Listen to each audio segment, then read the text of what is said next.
Good morning, ladies and gentlemen. Our warmest greetings to you.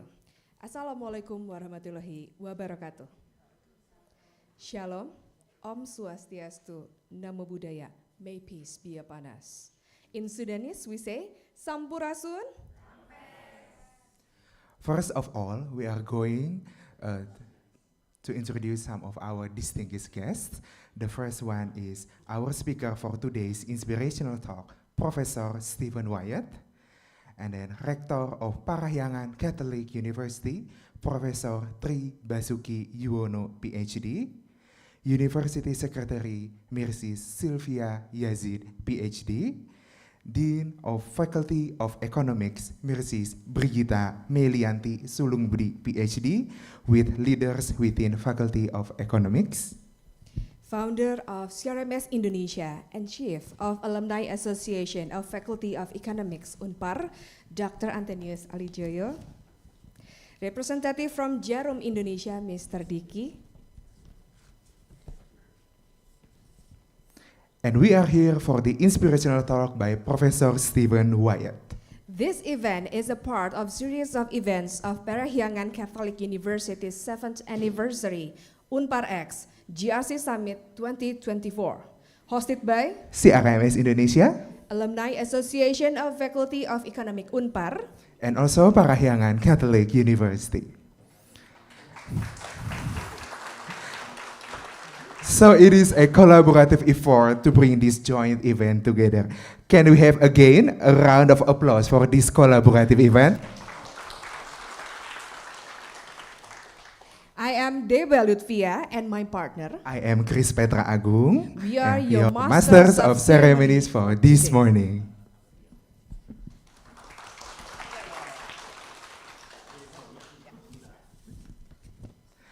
Now, we would like to announce a couple of things regarding the rules, safety briefing, and the detail of this inspirational talk. First of all, foods, drinks, and smoking are prohibited during the talk. Participants are also highly encouraged to pay attention during the talk and minimize the noise. In case of fire or other emergency events, kindly head to this door beside of me. The talk will consist of two parts. The first is general lecture, which will be delivered by Professor Stephen Wyatt, and secondly, panel discussion with selected panelists. We are very honored to have all of you here accepting the invitation. Before we proceed to the next event, we are going to sing the Indonesian national anthem, followed by Parahyangan Catholic University anthem, and Alumni Association of Faculty of Economics anthem. May we please stand up during the singing.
Ladies and gentlemen, you may take a seat.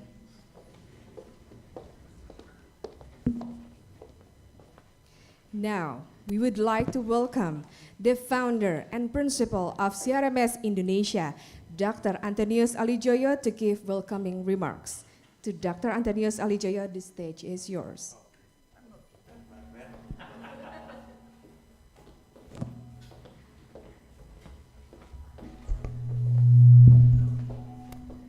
Yeah, thank you, Deba.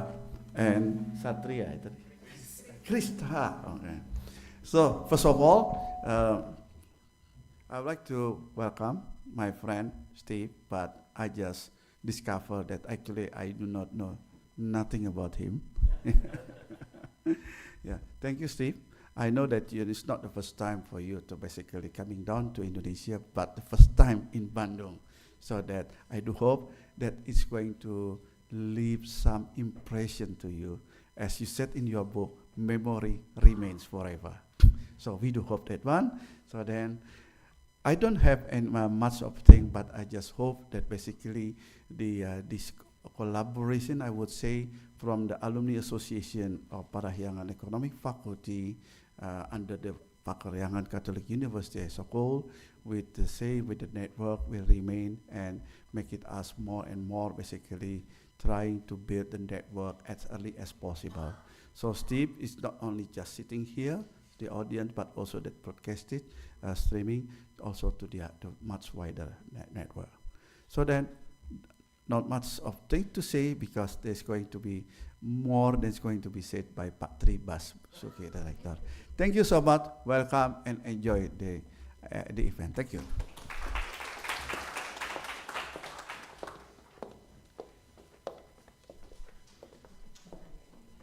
Thank you very much, Dr. Antonius Alijoyo. Now we are going to welcome Rector of Parahyangan Catholic University, Professor Tri Basuki Yuwono, PhD, to give welcome remarks and officially open the inspirational talk.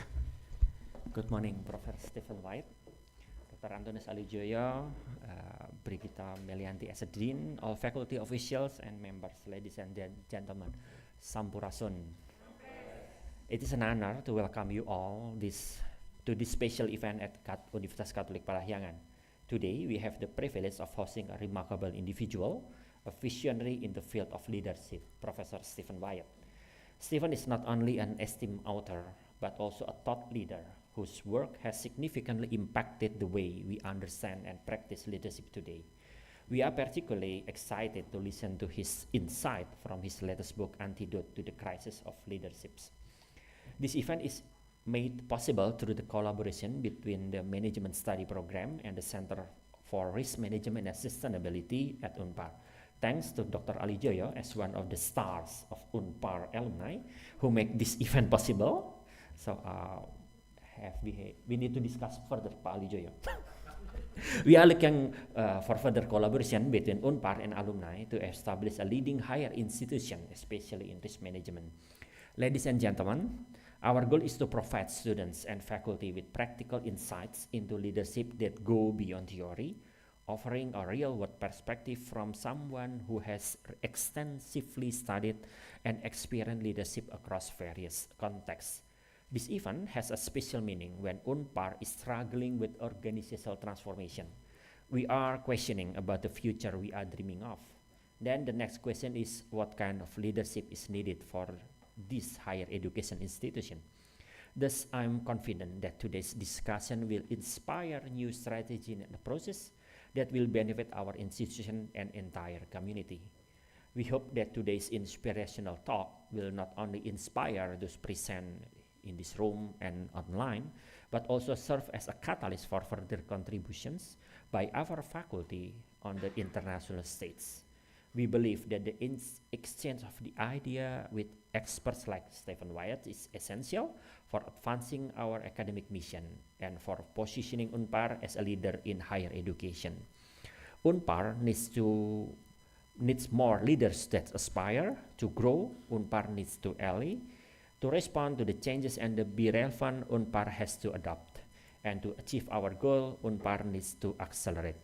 In closing, I would like to express our deepest gratitude to Stephen Wyatt for sharing his time, knowledge, and experience with us today. I also thanks everyone who has contributed to the organization of this event. I encourage all of you to take full advantage of this session, ask questions, engage in discussion, and be inspired by the possibility that leaderships offer. Thank you, and I wish you all a fruitful and enlightening experience. Thank you. Pak Rektor, could you please stay on the center of the stage, Pak? I'm sorry. As a token of our appreciation for our speaker, we would like to present a commemorative plaque to Professor Stephen Wyatt. This plaque symbolizes our gratitude and recognition of the work Professor Stephen Wyatt has done, especially in the field of leadership that he is going to share with us. Pak Rektor and Professor Stephen Wyatt, please look at the camera and we are going to take a photo. Okay, all right. Okay.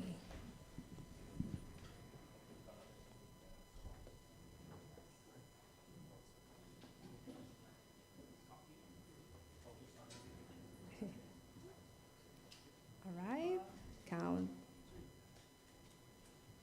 Okay, thank you. We are going to invite to Mrs. Sylvia Yazid, Mrs. Brigitta Melianti, and leaders of the Faculty of Economics.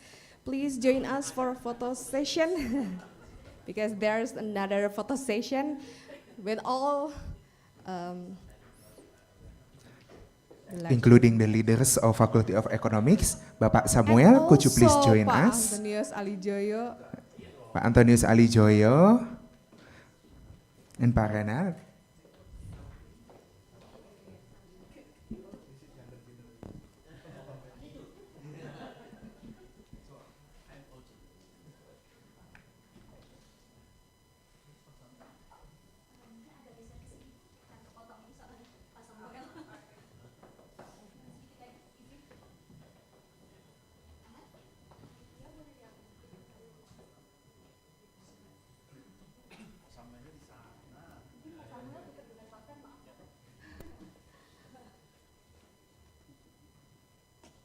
Okay. 1, 2, 3. Cheers. 1, 2, 3. Photographer team, okay? Okay, all good? Sirs and Mrs., you may go back to your seats. Now we are going to take a photo with all of us, with all of the audiences. The photographer will be on the stage, please. While we may fill the empty seats in the center rows, Bapak Ibu boleh berkumpul ke bagian tengah. Ke bagian tengah. Masnya boleh merapat ke bagian tengah. Kita akan berfoto bersama. Kita coba untuk penuhi dulu Mohon kursi maaf. yang di sebelah tengah. Di sudut sebelah kiri ada dari HMPSM juga mungkin bisa bergabung ke sudut tengah di bagian tengah. Di bagian tengah. Bapak Ibu mohon berkenan untuk berkumpul ke bagian tengah.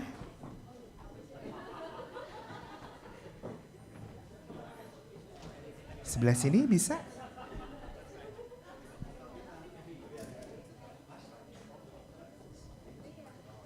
Mohon berkenan kepada Bapak dan Ibu untuk berkumpul di bagian tengah karena kita akan melakukan sesi foto bersama dengan seluruh participants dan juga pembicara kita pada pagi hari ini.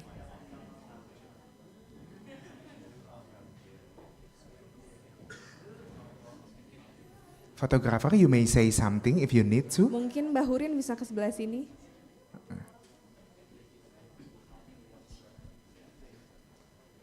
Baik. All good? Oke. Kita akan bersiap. 1, 2, 3. Oke. Sekali lagi. 1, 2, 3. House photographer Okay. team. Is it Okay. good? Sit. Sudah? Ladies and gentlemen, you may go back to your original seat. Thank you very much Bapak, Ibu, Mas, Mbak. Mohon berkenan untuk kembali ke tempat duduk semula.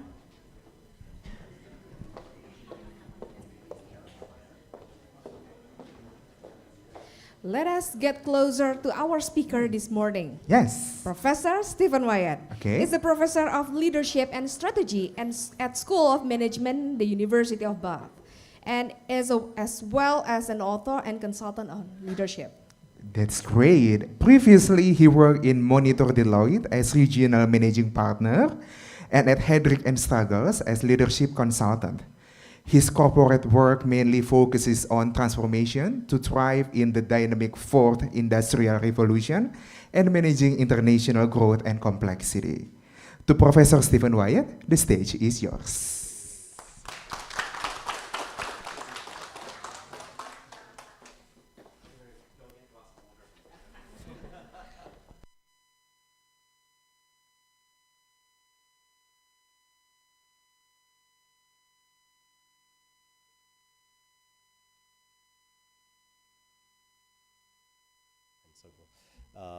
It's an honor to share my thoughts with you, with all your colleagues, and with the audience here and those online. So I feel very privileged. I can honestly say I've never experienced the 3 songs before. That was a fantastic introduction. And I just hope that I don't let you down with your expectations for this talk. I'm going to share with you the culmination of a long journey of my own direct experience supporting leaders in all sizes and types of organization, government, NGOs, charities, churches, and of course corporations. And a vast majority of that work has been in the Asia-Pacific region. And I think it's really important to flag that to you because one of the challenges that I found when 5 years ago I moved back from Singapore to the UK. One of the challenges that I found when doing that is that a lot of the academic research and literature on leadership is very biased by a Western lens. Doesn't mean to say it's wrong, it's just that it's got a particular cultural point of view. So what I try to infuse in my work is very much reflecting of the realities that I've experienced, and a lot of that's based on my time in Asia. What else do I have to tell you in the outset? So most of the pages of the slides that I'm going to share with you have lots of text. So if you're going to grade me on the quality of my presentation, it's going to be quite low, all right? And as a result of that, and I'm doing this relatively unashamedly, as you can tell, as a result of that, I'm not going to read out everything that's on the slide, all right? And so when you're listening to me, you might want to listen to me, or you might want to read the slide. You might find more interesting things on the slide than what I say. That's fine. I do encourage you, if you want, to take photos because there is quite a lot of text on the slides. And also, I think you'll have access to the slides afterwards. So, I want to share them with you. Okay, so why do I have so many words in the slides when I know that's a bad technique? I have a lot of words in the slides because as I did the last 3 years of work to get to this book, I interviewed a lot of interviews of leaders around the world. And what I found fascinating was the common threads from what they were saying, but also the differences in what they were saying, right? And most books on leadership or academic reports on leadership have distilled and integrated those voices into the voice of the author. And I felt it was important not to do that.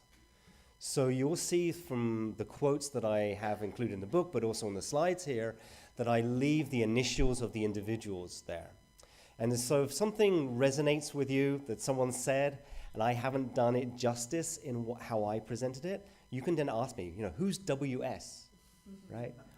What was that person doing? Is that male, female, whatever.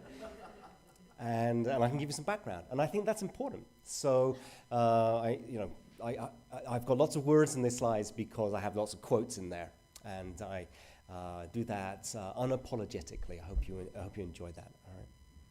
All I have no clock in this room, so I'm just going to ramble and run out of time. I shall time myself. When would you like me to finish, sir? I could do that. Yeah, so that's it. And there is obviously a time for official Q&A and so forth afterwards. But again, if there's a burning issue, I really don't mind being interrupted. And I'm going to work out how to do this. No, not that. That one? That one. It's trial and error. I can get that. This is me. Okay. So I don't need to introduce myself too much, I don't think. But the 2 books that are clearly the best books in the universe and you should read are these 2 that I wrote. And the first one is this Management and Leadership in the Fourth Industrial Revolution. I'm not going to talk too much about that, but I wanted to have the context. What is really interesting is how we lead and how we manage businesses, but lead other people through relationships is changing very quickly. Okay? So this idea of the Fourth Industrial Revolution, when you've got this big surge of technology coming through in not only digital technologies, but also biotech and so forth, is very important. There's a big disruption happening. There's generational changes happening. There are political changes, the geopolitical shifts which are happening. And all of that is influencing how leaders have to lead. And so understanding the context we're in is very important, all right? And I share that point with you again because oftentimes when we think about what's the formula for leadership success, and we go and like interview or we look at what's got us there, and unfortunately most of those models are relevant for a previous time. They're not necessarily relevant for today, and they've got decreasing relevance for tomorrow. So we need to explore, if we're going to be leaders having an impact shaping tomorrow, we need to be looking at how to lead today and tomorrow, not so much yesterday. So that's the Management Leadership in the Fourth Industrial Revolution. And so that book came out a few years ago, 3 years ago, and it's translated into Chinese. You can get it in China if you feel like it. And then Antidote to the Crisis of Leadership is because there's a crisis of leadership, and it's a call to action for all of us to step forward and create a better tomorrow. So that's kind of what I want to get to. So why is there a crisis of leadership? This is the old slides, not the new slides. Anyway, so I can ad-lib. The graph that I've got there is from the Edelman Trust Barometer. If you look at the top corner there, it says 2023. And to put it in context, what it means, I suppose I have to stay in the microphone. To put it in context, what it means is that the bars are in red. That's less than 50% of respondents from a global survey say that they trust the leaders. Yes, I can be a lecturer. Yay! All right. So thank you so much. You can tell I don't like being locked down there. So yeah. So on average around the world, we're seeing 41% of people saying they trust the government leaders, and that's been decreasing. That was that year. And you get to CEOs in business, it's better, but it's still less than half the people trust the leaders. And the numbers are decreasing. Now, why did I give that little sort of weird comment just now about this is the old slides? Because the 2024 report has come out now. And in the 2024 report, these numbers are a little bit higher. All right, so government is about 45%. Okay, so it's gone up a little bit. And CEOs is around 51%. Okay. Media is still exactly where it was. So it hasn't changed that much. Even if we took those better numbers, they're not good. Right? Trust is low. And one of the other things I did update as well is I went and, this is a global average, and I went and looked at what the numbers are for Indonesia, because I thought that'd be good. And And you trust your politicians a lot more than the world trusts their politicians. So your numbers are higher. So just to be clear, in the context of Indonesia, this is the majority. It's not everybody, but it's a much higher percentage, all right? But this is the global average. So if this doesn't quite resonate with you, maybe that's because you're in a more trusting society. But this is the global average. Now, if this is the global average, that means there are a bunch of countries which are lower than this, right? So it's a problem, right? So we don't basically trust our leaders very much. And this is the global 27, right? And there's a few other problems that we've got as well, which is, 70% of corporates report that their leaders don't have the skills they need for today.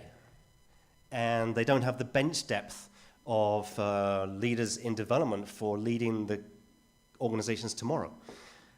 And this is a survey that was done of the HR directors, the people responsible for developing leaders. And they may not be responsible for the ones they've got today, but they're sort of responsible for the pipeline. And they're saying they don't have people equipped to that, right? And we're going to unpack why that is and what you can do about it, all right? Lots of senior people in senior positions, in leadership positions, are stepping away. So one of the things that I used to do was I ran Asia Pacific. I was the managing partner for Heidrick & Struggles. It's a headhunting firm. And I ran the leadership consulting business. And so we're dealing with lots of board positions, board of directors, CEOs, CEO -1s, that kind of level, right? And a lot of senior folks are leaving because of the stresses of the position, the exposure, the attacks they're under. They can make a decent income by having a portfolio career where they're less visible, less likely to be attacked, and feel they can manage their health and well-being better. So search firms are in a boom period because a lot of people are looking for candidates. Right? CEO tenure is dropping. It's been dropping for a long time. We're now below 3 years. Why is that? It's because stakeholders don't like what CEOs do. They don't trust them. So you come in, you have a honeymoon period, and then very quickly the honeymoon's over. Right? That's it. And then it's, Of course, with the transformation that you're going to do at UNPAR, the rector's going to be here for 20, 30 years and be excellent. You'll be fine. You'll be super successful. All right. So this is a problem. And then, of course, we've got clear failures of leadership. We've got scandals. Again, depends which country you're in. Corruption is a big issue. But corporate scandals, massive. The big banks have been caught out for many corporate scandals. Volkswagen, very reliable brands that have been around for a long period of time, found guilty of inappropriate behaviors and practices, and so forth. There's lots of issues. And then we've got sort of endemic ones which don't even get the headlines. Poor well-being, the epidemic of stress, as the World Health Organization calls it, poor employee experiences, and so forth, right? So there's a crisis of leadership. So that's what we're talking about. Now, when I say that, I don't want you to get depressed. I want you to feel this is great, because it means that there's an opportunity for you individually to do something about it. Right? It means that if the world was full of really great leaders right now, then you'd be having to elbow them out of the way to maybe find your space. Whereas this way, there is an opportunity. But the interesting thing about this opportunity is you can't really learn that much from the people in leadership positions right now. And that's the conundrum that we have, is how to grow into that. So the antidote to the crisis of leadership is essentially what we're going to talk about. And he said, if I can get my clicker to work.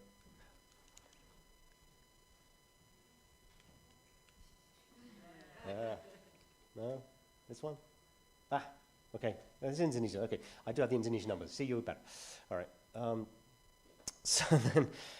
So we're going to talk about, so what's changed? So some things are the same with leadership, and so it's always worth pointing those out at the beginning, right? So the function of leadership has not changed. This is what I mean by these slides with lots of words on them, okay? So these are kind of quotes. This is I won't tell you. Anyway, this person runs healthcare, is one of the major healthcare providers from the National Health Service in the UK.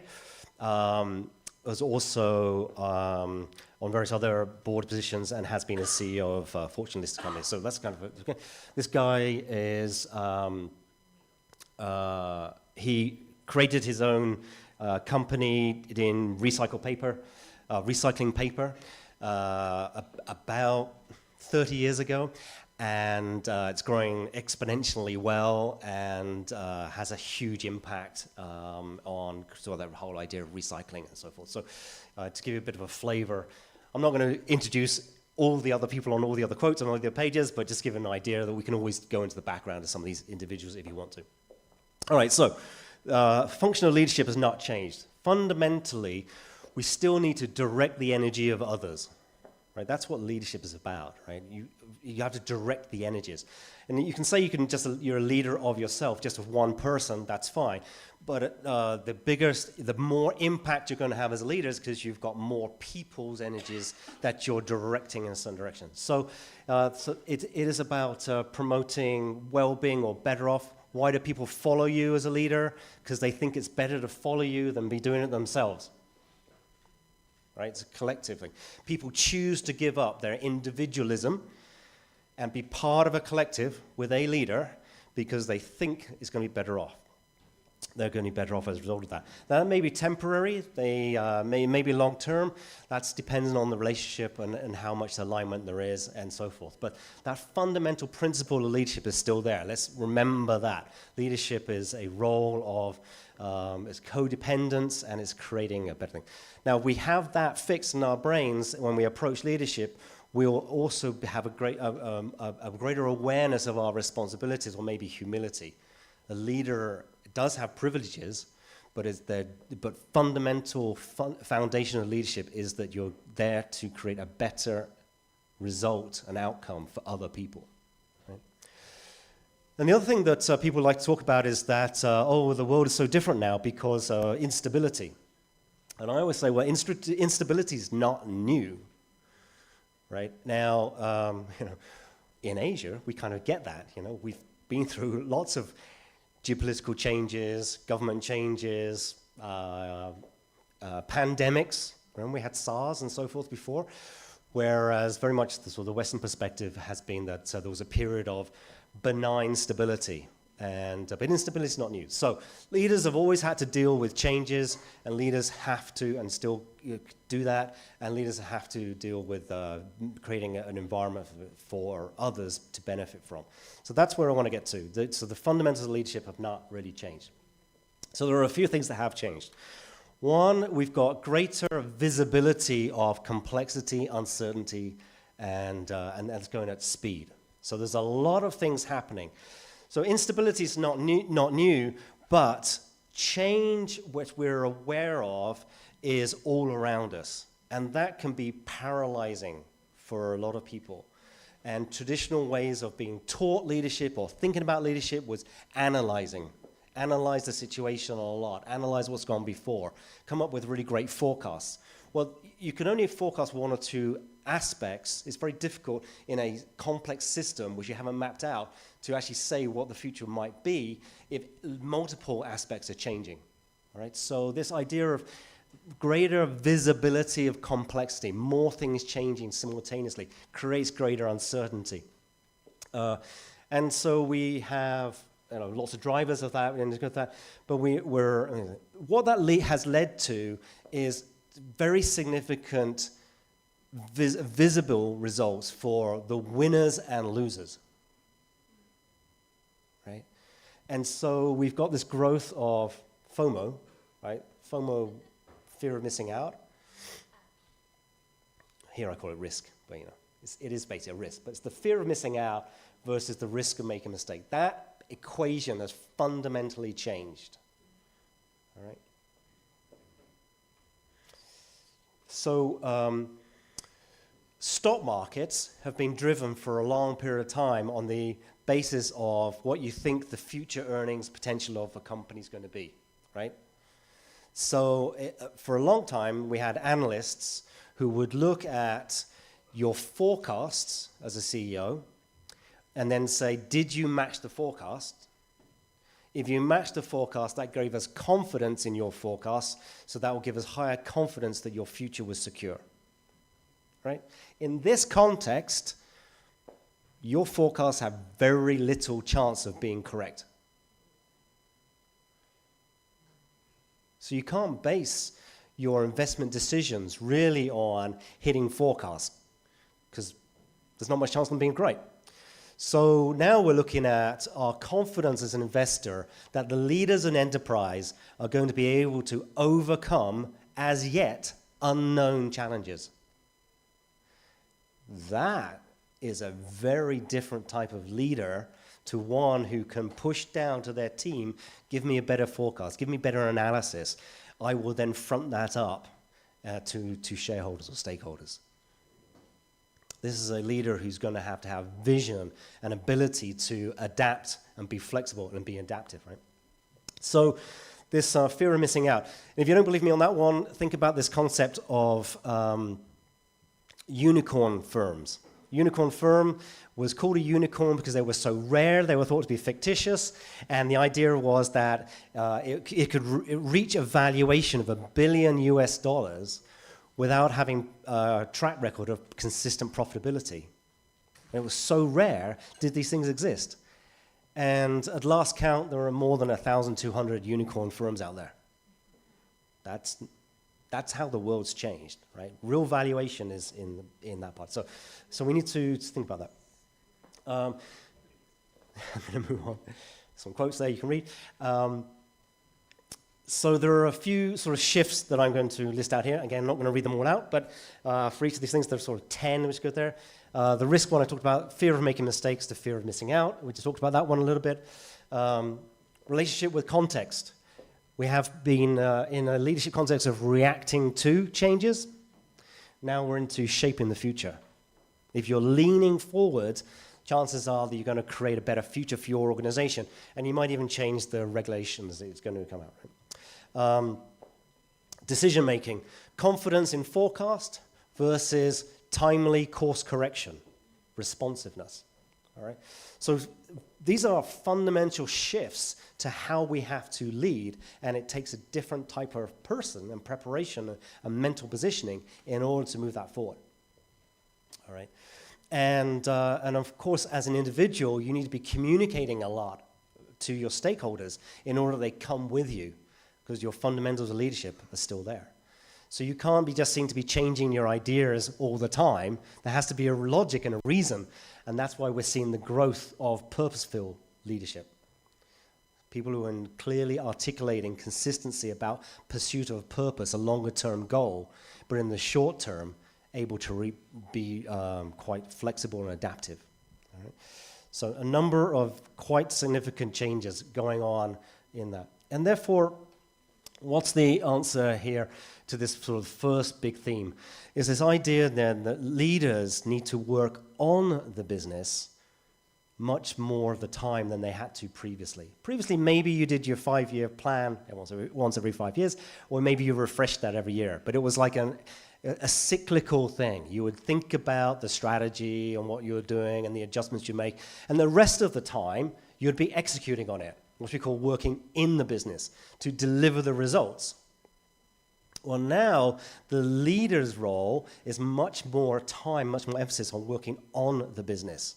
Because even if the decisions have been made about the direction to go in and so forth, you need to be monitoring how it's really working out in case you need to be adaptive and changing to that. Course correction. And so we're seeing a much greater separation between what a manager does, working in the business to deliver results, versus what the leader has to do, make sure we're going in the right direction and we're adaptive and we've got the right team coming on board and we're future looking. Whereas before, you could have people in leadership positions who were basically very good managers, and every period they would do a cyclical review on working on the business in the future, or employ strategy consultants like myself. And And now we just said, no, the leader's got to be doing this all the time. They need to be immersed in it. So there's a fundamental shift. Therefore, if you're going to lead properly and you're going to be working on the business a lot more of the time, you've got to have a management team which you're bringing up to follow and be on the working in the business. You yourself are going to have less time to be working in the business. So you're going to have a different relationship with the delivery team. All right. So that's the working on the business is one of the antidotes to lead to the crisis of leadership we talked about. This idea organ. You're going to spend a lot more time sensing what's going on and making sense, right, in order that you can do timely course correction. All right. We think about these capabilities of coming together, sense and making sense, seizing, replicating, and scaling quickly, putting those into practice quickly, and then reconfiguring and repositioning the business model. Right? What has been the business model that has got you here is very unlikely to be the business model that's going to take you there into the future. Right? So, idea of moving in anticipation and so forth. And then we sort of think about some of these other aspects here of making sure you've got the mechanisms of agility and fluidity in the organization in order that the organization can be repositioning and reconfiguring in time. So this idea of a talent marketplace, talent project marketplace, where people don't come into a department and stay there for their life or for a long period of time. They are seen to be working for the enterprise overall, for the universe, for UNPAR overall. Where is it that these people need to flow to? Where is the biggest need they have, right, you have right now for growth? And so the idea of greater fluidity in the organization in order that you can be adaptive. All right, so that's a core part of the change in this thing. Part of that, and one of the quotes I'm going to pull out is from this Italian individual. And his comment there is this difference now, he says, where we really need to be consistently innovating, driving innovation as the leader. Right? He is a global CEO, and he's saying that he himself has to be seen to be the innovator. And even he's the global CEO, he needs to be working on ensuring credibility at all times. Right? So always having to be innovating and credible themselves. All right, second one out of four is this one. The talent equation is shifted. Right? So the first one was about complexity. Now we're saying the talent equation is shifted. So there's a shortage of talent with the required skills. And you know, a lot of that is the technology that's coming through, but just things are different. So you can't assume that you therefore hire or you can find the people with the skills you need because they don't exist. There aren't enough of them around. Skills are different, very different. And so we've got quite shocking figures coming through. So the World Economic Forum, WEF, is saying that 6 in 10 jobs are going to be changed over the next, actually they say until 2030. 20% of jobs are not going to exist next 5 years. New jobs are going to be created. That's a lot of churn. And so the whole talent equation changes. You know, there aren't enough people with the skills we need for the future, and there is more than enough people around with the skills of the past. So how do we do that? We need to look more broadly. The talent equation shift as well, because how people think about, they don't trust their employers that much any longer, their leadership teams any longer. So they're going to be looking for how they themselves are going to manage their own journey through life. They're going to have 1 job, 2 jobs, 3 jobs simultaneously. How much of their time are they going to give to working with you if they're having to have other jobs for other reasons? So it's their choice as to how much time. How long do they stay with you? All right, so that individualism is coming through in the equation, the employee equation. Not only trust, but also, is this a great place for my future? Am I going to get the right skills here? And so we need to see the individuals, they have the skills or not, but we want to see that they've got the choices, the lifestyle, the context of their life. And we need to think about that as a leader, because remember, back to the fundamental issue of leadership, people are going to be our followers and supporters if they think they're going to be better off by being with us. So we need to be thinking about all the issues they've got going on. The work-life boundary management. You know, had this idea before that people worked, they clocked in and clocked out, and they would be focused on it. We've got cell phones the whole time. How much time do you spend on your cell phone not doing work stuff? right? I mean, it depends on how motivated you are, and that's all dependent on what that equation is that you've got with the work you're doing, the employment you've got, all right? And of course, demographic, sociographic changes, age, and so forth in the population. All right, so there's a significant set of changes going on around the talent equation. And here's a sort of top 10 on that, if you like. Constraining resource for a long period of time. Business schools, we still, so you guys do, still teach mostly about sort of finance, right? Because that was the constraining resource. Whereas increasingly, it's not finance, it's talent. So we need to be, as organizations, we need to be talent optimizers, less than capital optimizers. But that mentality still hasn't changed. The metrics we use hasn't really changed, right? War changed from a war for talent, because the talent just doesn't exist. So now it's a race to create the talent that we need for tomorrow, right? Well-being responsibility has been about safeguarding, so we don't get ourselves in trouble as a company, as an organization. We're doing the right thing, the legal thing. But now, increasingly, it's about we're actually promoting well-being. Because, again, we need to be thinking holistically about why people are working with us and what's, how much of their time and effort and psychology they're giving to us. The employment life cycle, I was going to say linear here, but as I had linear there, I can't really say linear twice. So the idea here is, historically, we thought about employee life cycle as recruitment, onboarding, promotion, reviews, and that kind of stuff. And then at some point, offboarding, correction, they leave, they go and retire, whatever they're going to do, right? A linear journey. And increasingly now, we see it as a cyclical journey where people will spend times in our organization and outside. If they're good, they've got a good fit with us, we don't want to lose them. Even if they have different issues of their choices they're making at this point in time for the life they're doing, what they want to do with their families, where they want to live, and so forth. That doesn't mean to say that they suddenly become irrelevant to us. We should still stay with them because actually maybe they'll be very useful for us in the future, either inside our firm or external to us. What are we trying to do? An advocate to us. They'll become an alumni and head up the alumni community. No. Whatever.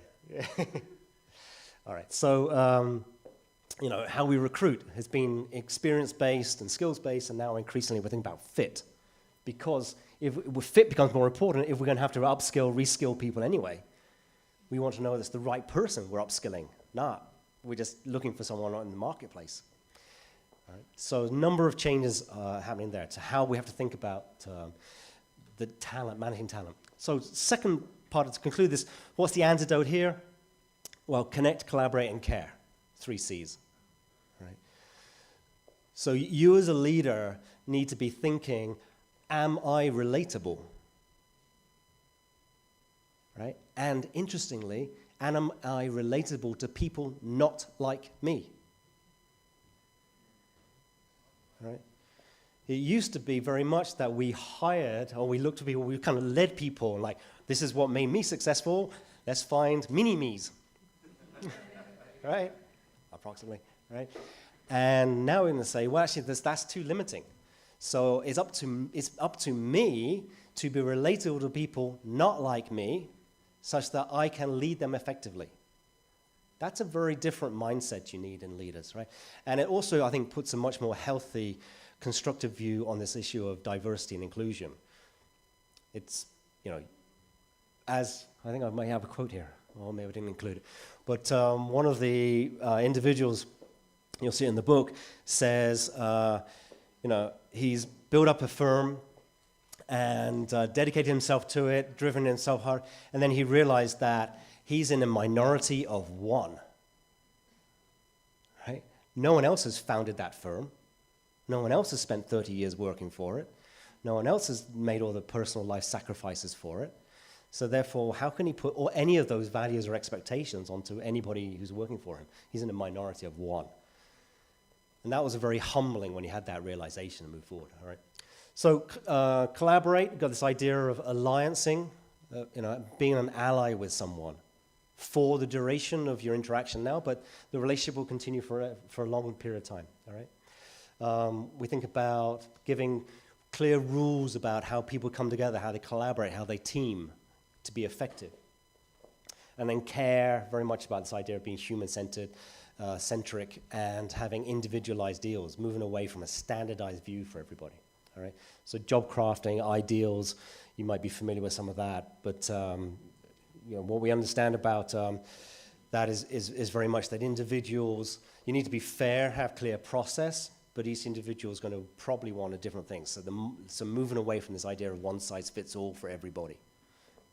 That requires flexibility, adaptivity, and requires empathy on behalf of the leaders. You okay? Are we all right? If I can stop, you know.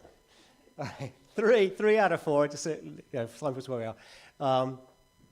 So this one is that, social media has empowered it, but also there's greater expectation from a lot of followers or employees or just customers, what do you want to call it?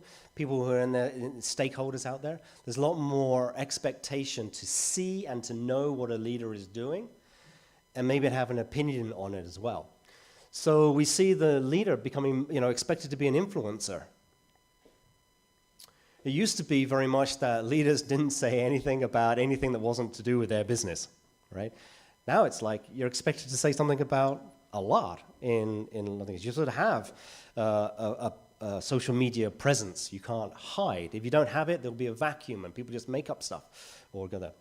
And so it gets to this point where this guy is an American, so maybe that's the cultural part you needed there, that quote. But basically what he's saying is that he got criticized as a leader for not publishing an opinion on something, which was about a killing in this, one of these shootings that happened in this case. And he said, of course we condemn it, but why do I need to make a statement about it, right? But it's the fact that he didn't make a statement of it, there was a vacuum. He got criticized. If he hadn't made a statement, then somehow it seemed to be an absence. He wasn't given leadership to the organization or to the other stakeholders. And his point, I think, is highly valid. It's worth considering, which is that if they're making comments all the time on things that they themselves have only seen in the media, they could misspeak. It would undermine the credibility of when they do speak on things that they actually do know something about. So this is a real tension. You have to be seen to be an influencer, but yet how do you maintain your credibility to be speaking with authority on things? So that's a big challenge, which didn't used to happen for people, right? So we've got expectations on leaders being visible, stating their opinion, being seen, authenticity coming through, and so forth, nowhere to hide, and yet they have to manage that very carefully in order to not get themselves in problem. Greater activism, you see that coming through. This also leads to the 3-year, or reducing us 2.75 years now, average tenure for a CEO. And the way I answer that is like, you can't please everybody all the time on everything. But it takes massive courage from a CEO to say who they're prepared to say, we're going to prioritize these people's interests and not these other people's interests. Right? That's scary because the other people can be super, super loud. We have chatbots. We can amplify anything, right? And so the volume of noise of criticism has no correlation to the importance or the proportion of people who think that way. So you're responding to volume of noise and aggressiveness, or you're responding to a proportion of the population who thinks that way, or something that's important for the mission of the organization. All right? So greater activism we see coming through. Obviously, there are positive benefits of greater transparency, holding people to account, uncovering misdeeds and missteps. Those are all positives. So leaders now have to take a balance, or find a balance, and that's a very stressful position to be in, okay?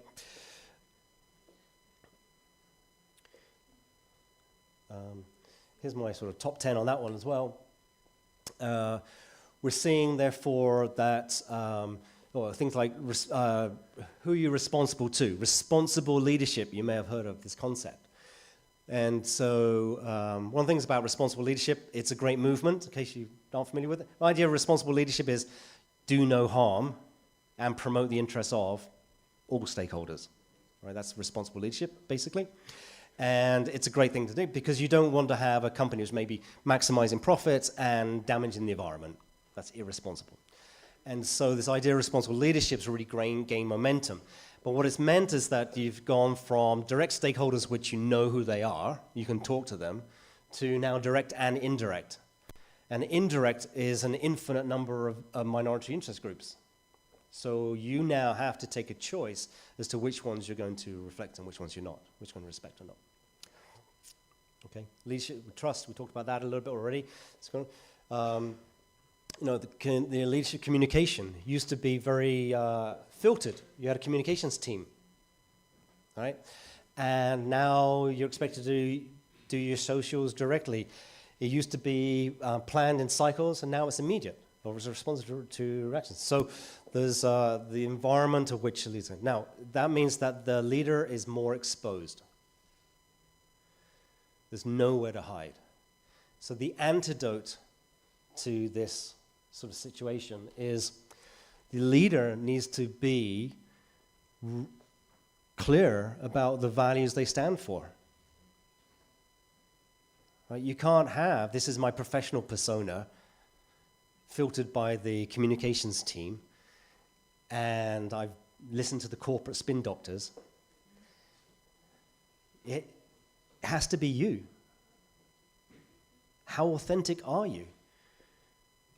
If you think that there's a issue that you're not going to stand and support, there's a lobbyist group that you don't think is in alignment with your value set, you need to have the courage to stand on that.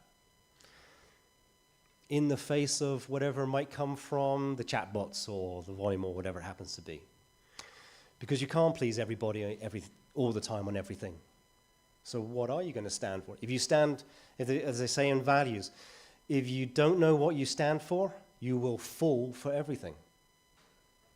Right? So you've got to know very strongly now what your purpose is, what your values are, and who you're going to be responsible to. If you don't know that now, you will be unanchored, and you'll be trying to just move with the voice of criticism come through. And so we're seeing this particularly played out in politics, which the media loves to shine a spotlight on in lots of countries. So it's very exposed, and there are very clearly politicians who are saying the appropriate thing all the time, and there are some who are standing on their point of view and prepared to have a backlash against them for that position on a particular topic. You see it played out now increasingly, but we're seeing it in corporates increasingly as well, that you need to know who you are and what you stand for. Most leadership development courses do not focus enough, / at all, on internal stuff. Leadership courses tend to focus on the external part of leading others, executive presence, leadership presence, and so forth, right? They don't focus very much on internal. Very hard to find HR departments who are willing to invest significantly in that. All right, but the antidote to this particular one, this is number 3. So the first one was, there was the complexity part. You really need to be adaptive to that. Second one was this idea of the talent equation changed, and you need to therefore have this idea of allying and alliances with people. And this is the third one, where you're under scrutiny and attack personally, and you really need to know what you aspire to, what your values are, what you stand for. All right. And then the last one is just really about this kind of how we learn, therefore. Well, in this environment which is super charged, a lot of things have changed. We need to be thinking very much about continually learning and pushing ourselves to develop more. And we also think about knowledge, where we get that from and how we share that around. And so there are a number of changes that are happening in this space as well. So knowledge flows, knowledge acquisition, we sort of say, used to be very much like I shouldn't name any of my clients because you're recording this. Anyway, so this used to be very much like you had to develop it in-house and not invented here, NIH. Not invented here was kind of like, we don't care if it's not invented here. Now it's like, knowledge from anywhere is good. And knowledge from anywhere is good. That means that you've got to be looking everywhere. You can't just wait for it to hit you in the head. Right? That's a very different thing, right? Used to be, knowledge internally came from our R&D center, our centers of excellence, or the corporate center. And it went out from there because they were the experts. Now it's like, no, we have a totally networked, including the periphery. Oftentimes the periphery is most in touch with what customers think or what's really going on in the frontline folks. And so we need to have a network way. So we now manage knowledge, acquisition, distribution internally very differently to previously, right? Training, learning support. Well, those of us in this industry, we love selling programs to organizations, corporates or whoever they are, that we also like,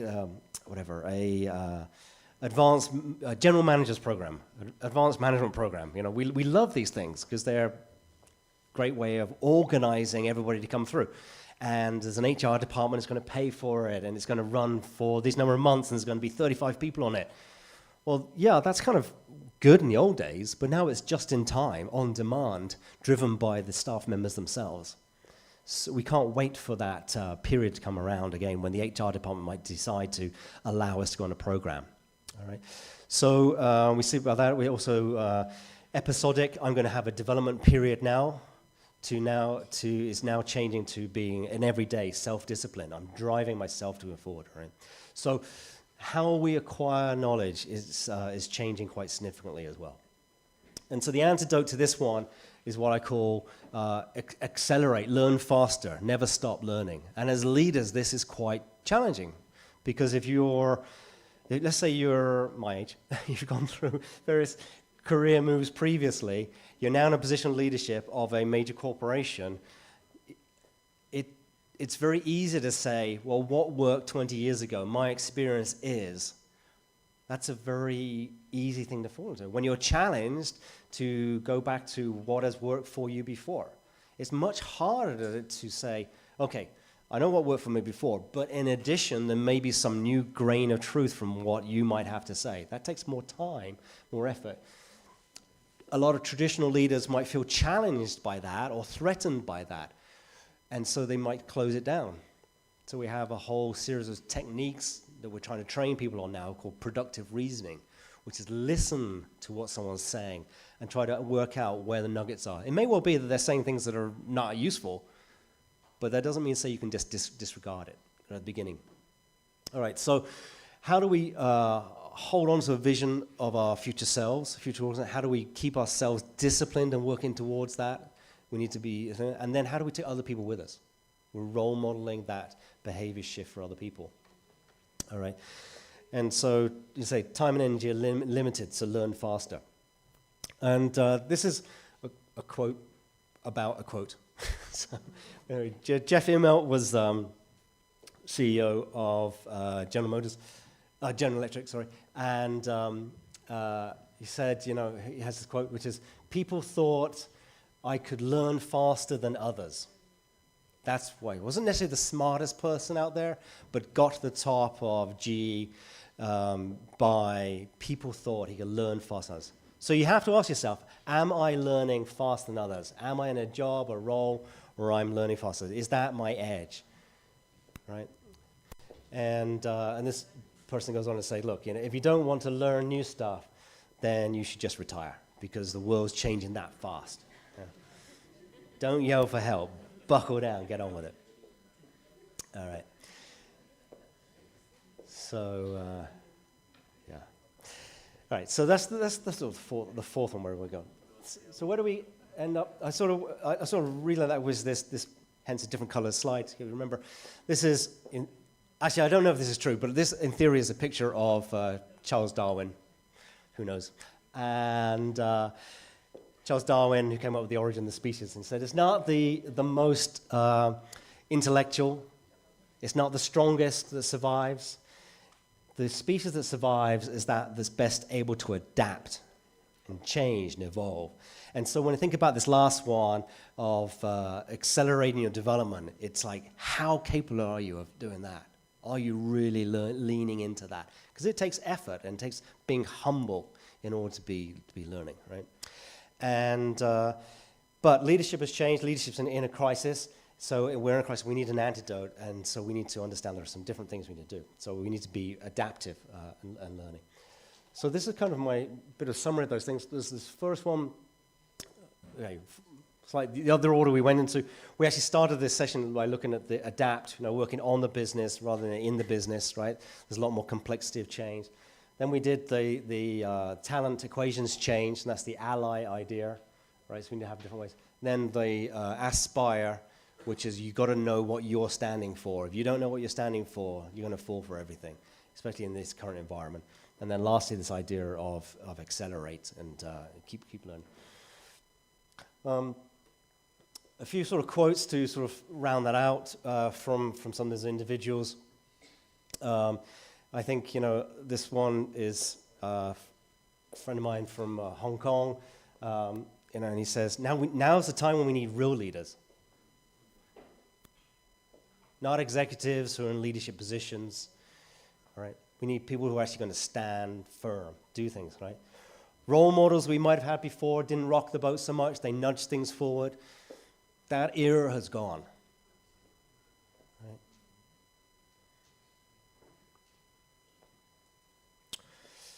Similarly, what's I say? Wayne's quote here.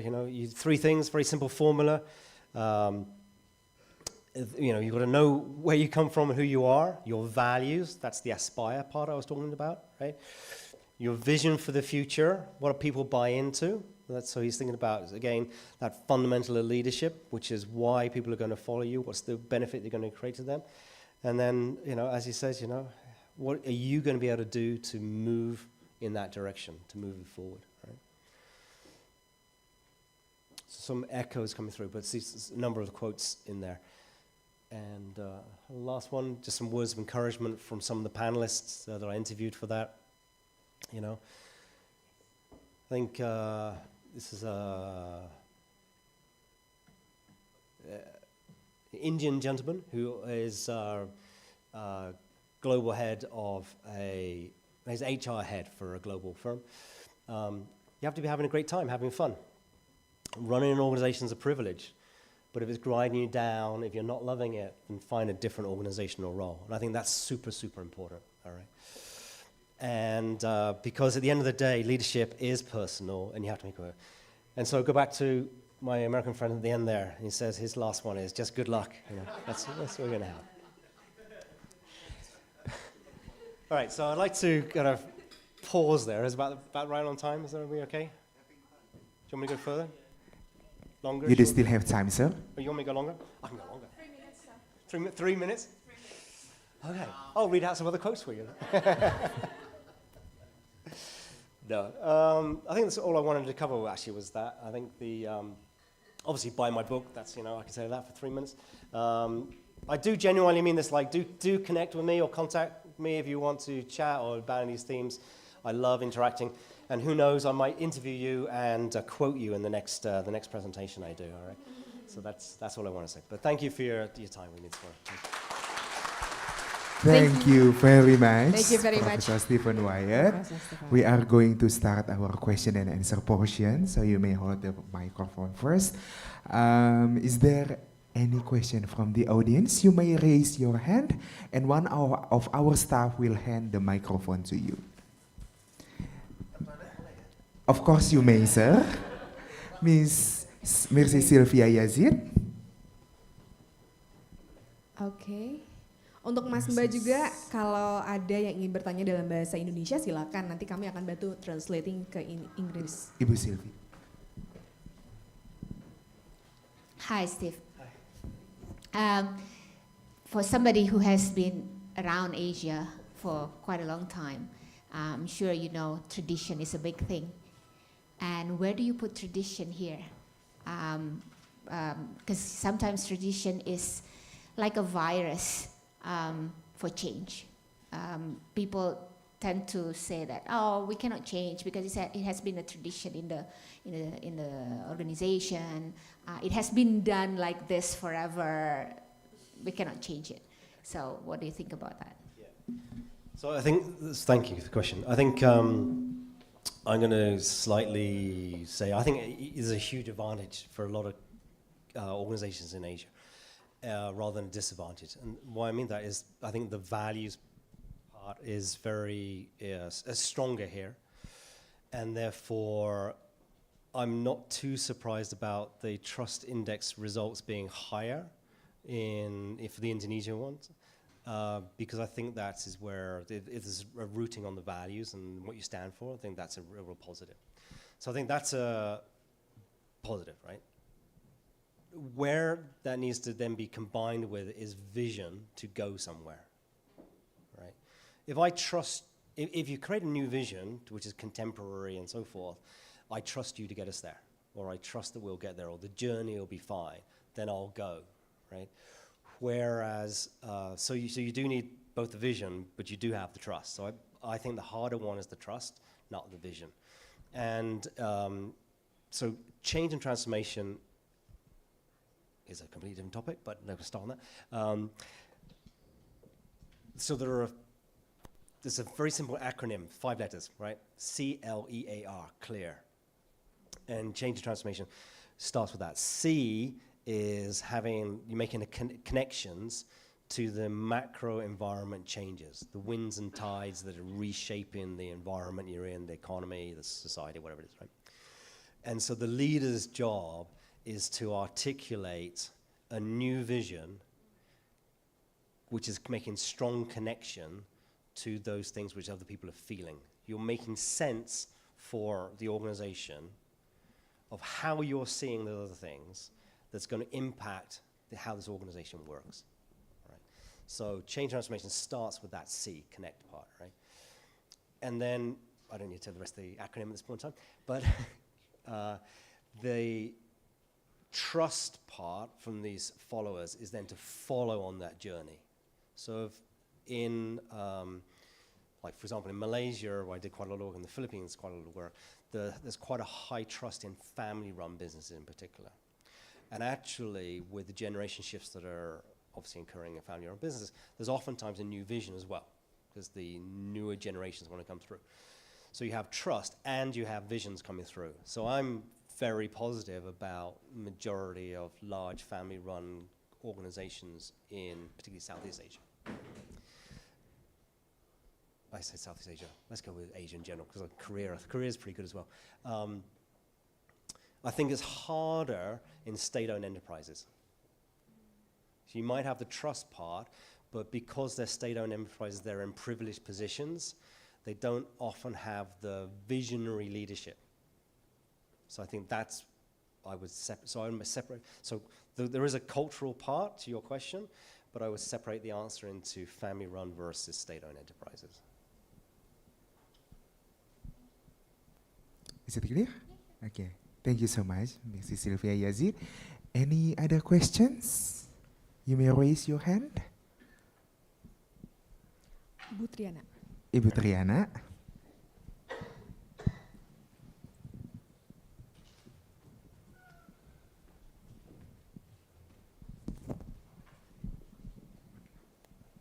Thank you, Mr. Stephen. I want to ask you about the leadership in many countries. Is there the change you explain is also in all the countries? First one, and two, how about the trust the leadership? In your presentation, trust is changed by skeptical. How? Why? Thank you. Wow. All countries are, well, every country is different. I'm going to have to tell you, I'm going to share an anecdote here. So it's like a story. So I used to do a lot of work in Korea, right, in South Korea. And I had this particular client, it's an American client firm, but they're very large in South Korea, and they've got lots of, and all their operations are run by Koreans, right? And so we're doing this transformation project there. And the,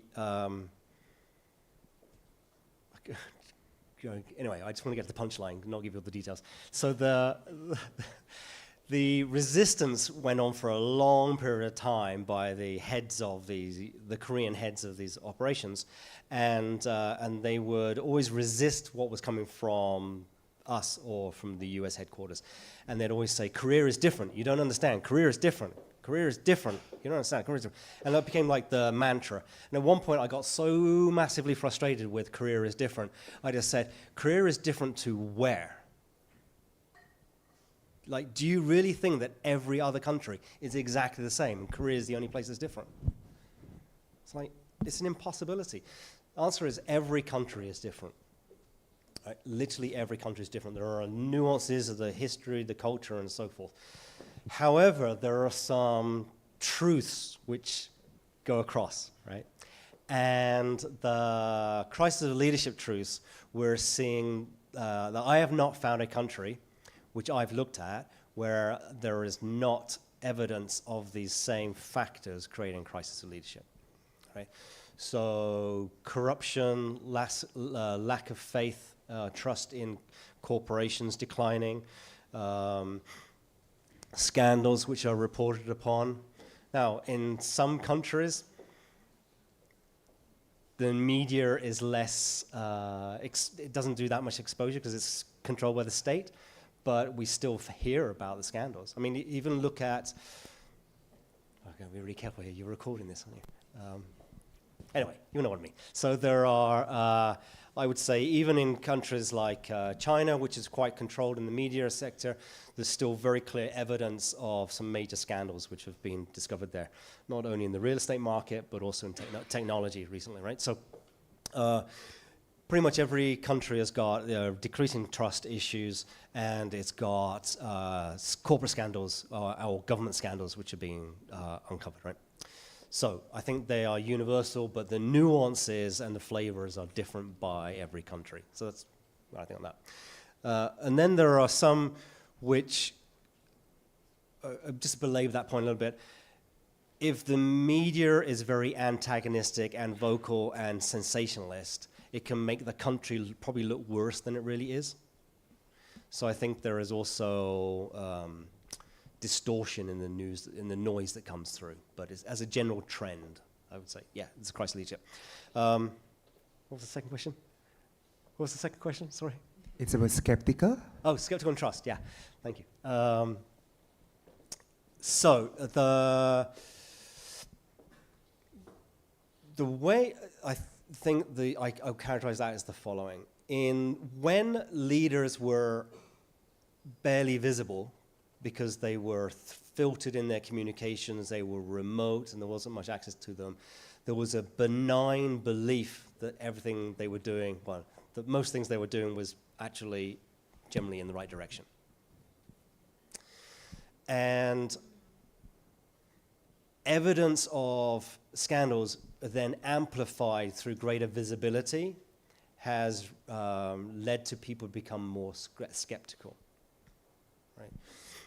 So I think it's a consequence of greater visibility of the things that are happening, as well as greater visibility of the individuals that are leading the organization, has led to this sense of skepticism. So I personally prefer that definition rather than saying the young generation today are much more skeptical than they were before. So I think it's a consequence of sort of where we are with technology and so forth. Now, that itself can be self-fulfilling, or not for self. It can multiply itself, right? Because the more skeptical you become, the more you look for problems. The more you find problems, the more you say, "Oh, it's so right to be skeptical," right? So I think it can be a self-fulfilling negative cycle we get into. I like to believe that we're not going to go there because people are going to have, things. But I can see how that does work its way through, and I think part of the extremes where that can take you, which is, I think, unproductive, is when retrospectively, when we see this now quite a lot in a number of Western countries, after a decision's been taken. So at the point of taking a decision, like there's been the whole, for very specific examples, there's been some very detailed examinations of decisions that were taken during the COVID-19 pandemic, particularly by government leaders and corporate leaders, right? And these reviews are happening, let's say it happened last year, this year, or whatever. So 2 years plus since, 3 years since those decisions were taken.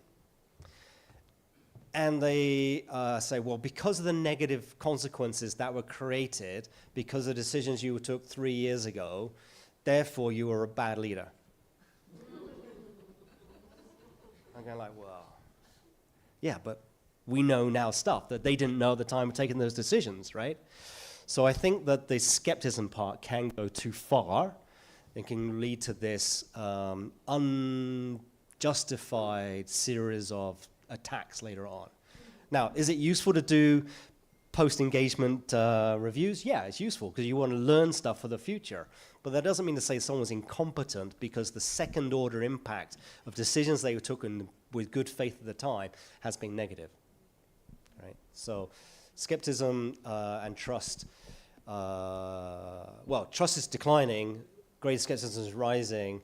I think it's very much fueled by greater visibility, but then there needs to be this balance. And the answer to that, the antidote to that is stand on your values, communicate your values, and be consistent with that. I took those decisions, which turned out second-order impact to be negative 3 years later, based on this value set. I communicated those values at the time, the purpose we were building towards.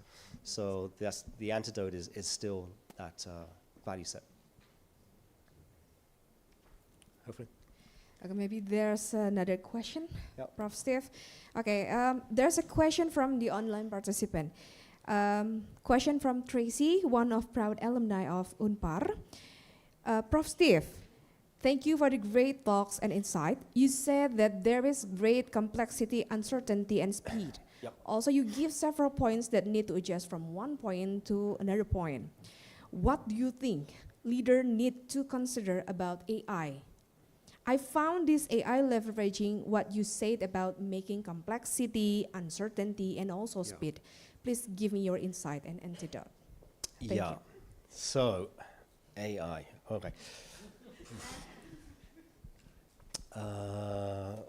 AI is not going to go away, and it's going to get more, it can have greater impact on more elements of work and business and everything, well, a lot of things.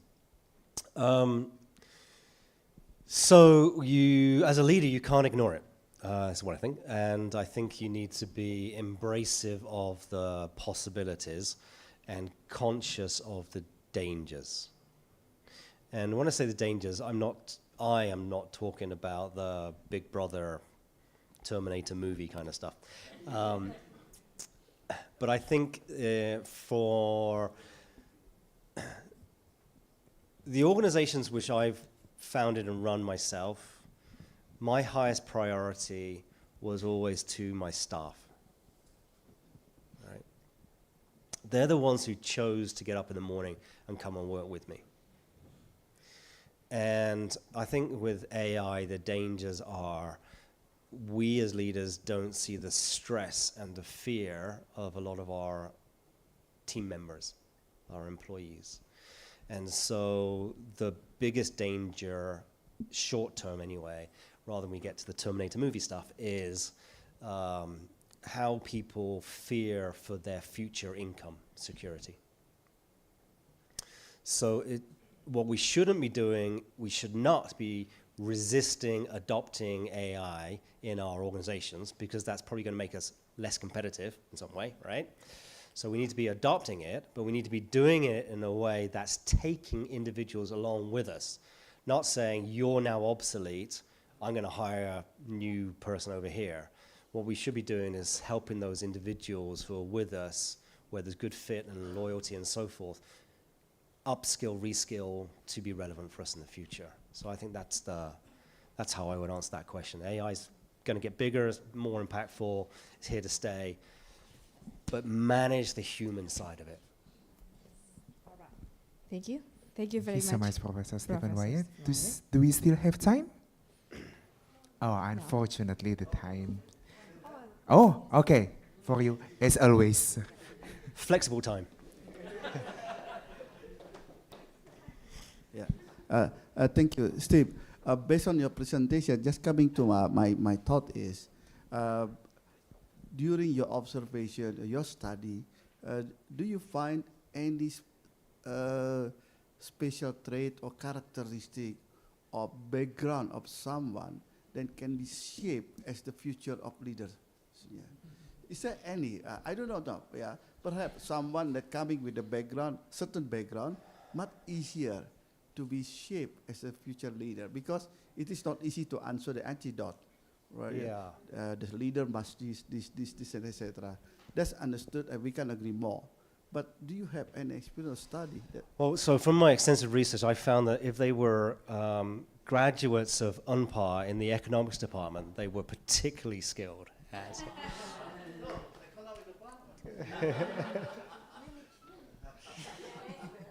Yeah. No. So, well, yes. What I think? I think.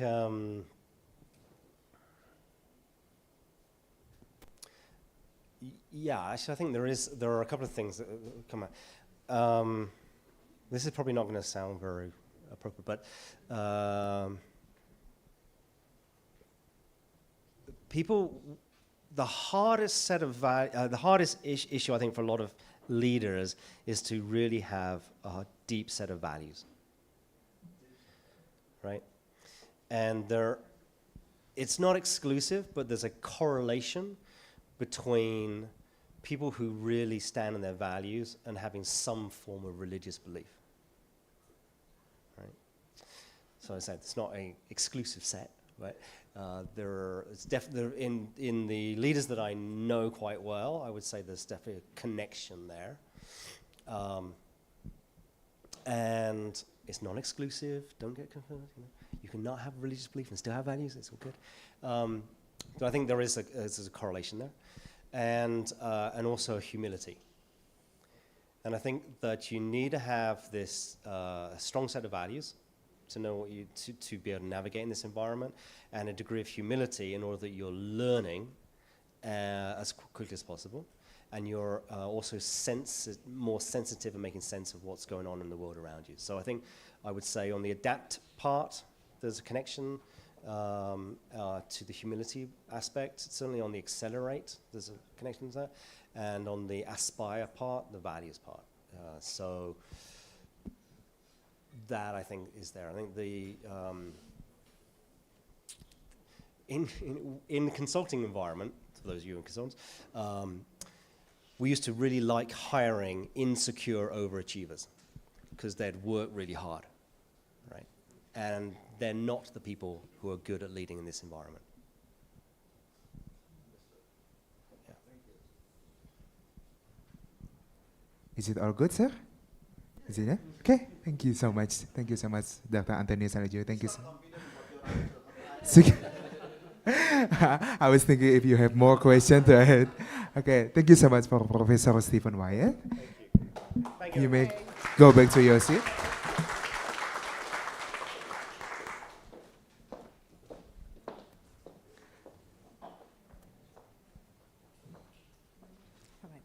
Ladies and gentlemen, if we may say something on what Professor Stephen Wyatt has shared with us this morning. Yes. What do you say? There are several issues, right, in leadership. Of course, yes. There's a shortage in skills, and then there's a crisis. Report says that more than 70% corporates report not having the leaders that they want today. And the CEO tenure, below 3 years, not so good. And there are also some failures of leaderships that are common. These conditions are not unfortunate, right? Yes. And I also found that this talk is academically stimulating, as Professor Stephen Wyatt previously showed us about one of the new things within leadership is building and leveraging the enterprise's capacity to be dynamic, and I think we can lead that to to dynamic capability, I guess. So we are so lucky to be a part of this talk. Of course, and I do believe that all of you may have so many questions that are not accommodated within the first stage, but don't worry, we still have time, as we are going to have our second part of this talk. Chris, honestly, I have several questions. To So many Professor questions, right? So many questions about leadership. Yes. Now, so what is about the leadership that you want? What kind of leaders do you want for yourself, Neba? Professor Steve say that one statement, followers' expectations have changed. Great. I'm curious about what is the answer of that statement in leadership context. Yes. So everybody needs a leader that are able to fulfill their needs, but some things are just not happening. It is today, and they really wish that for the future. Okay, we are going to go to the next event. Okay. We are going to the next event, which is panel discussions with two panelists and also Professor Stephen Wyatt. I would like to... There will be two panelists who will lead the panel discussion. Okay, the first one is Dr. Antonius Alijoyo, is the chair of the Alumni Association of Economic Department of Parahyangan Catholic University. He holds some active roles of practicing board members such as American Insurance Group, Tokyo Marine Group, and CHAP Group, and also as a social entrepreneur such as CRMS Indonesia, MKS, Way Academy, and Cyberwell. He is also founders of many professional associations in Indonesia, such as IRMAPA, IKOPI, PAGI, GRC, which are the partners of IFC, World Bank, OCEG USA, BSN, National Standardization Body, ISO, and many other respectful organizations.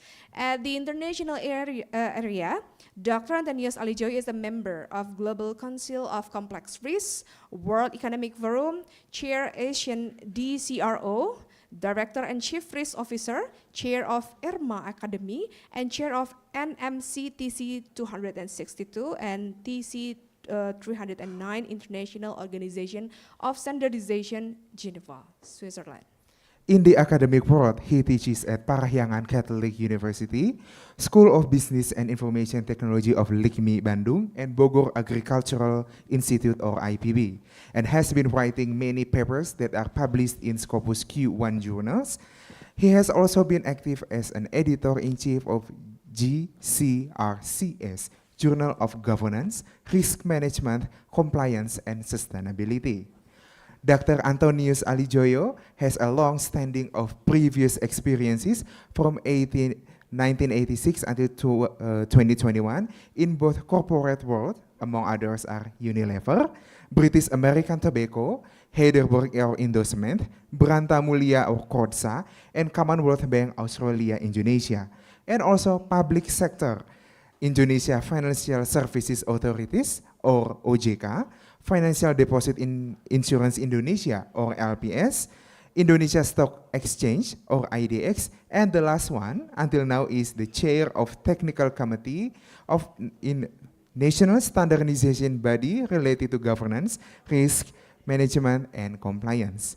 To Dr. Antonius Alijoyo, you may join us. Give applause. Our second panelist is Mrs. Brigita Melianti Solongbudi, PhD. She got bachelor degree in operation management from Parahyangan Catholic University, master degree in operation management from Gajah Mada University, PhD in operation management from the University of Wollongong, Australia. She was also certified in international project management and also an accredited supply chain analyst. Currently, she is the Dean of the Faculty of Economics at Parahyangan Catholic University. Ibu Mel, could you please join us at the stage? And last but not least, should we have Professor Stephen Wyatt again to join us at the stage? Thank you. Well.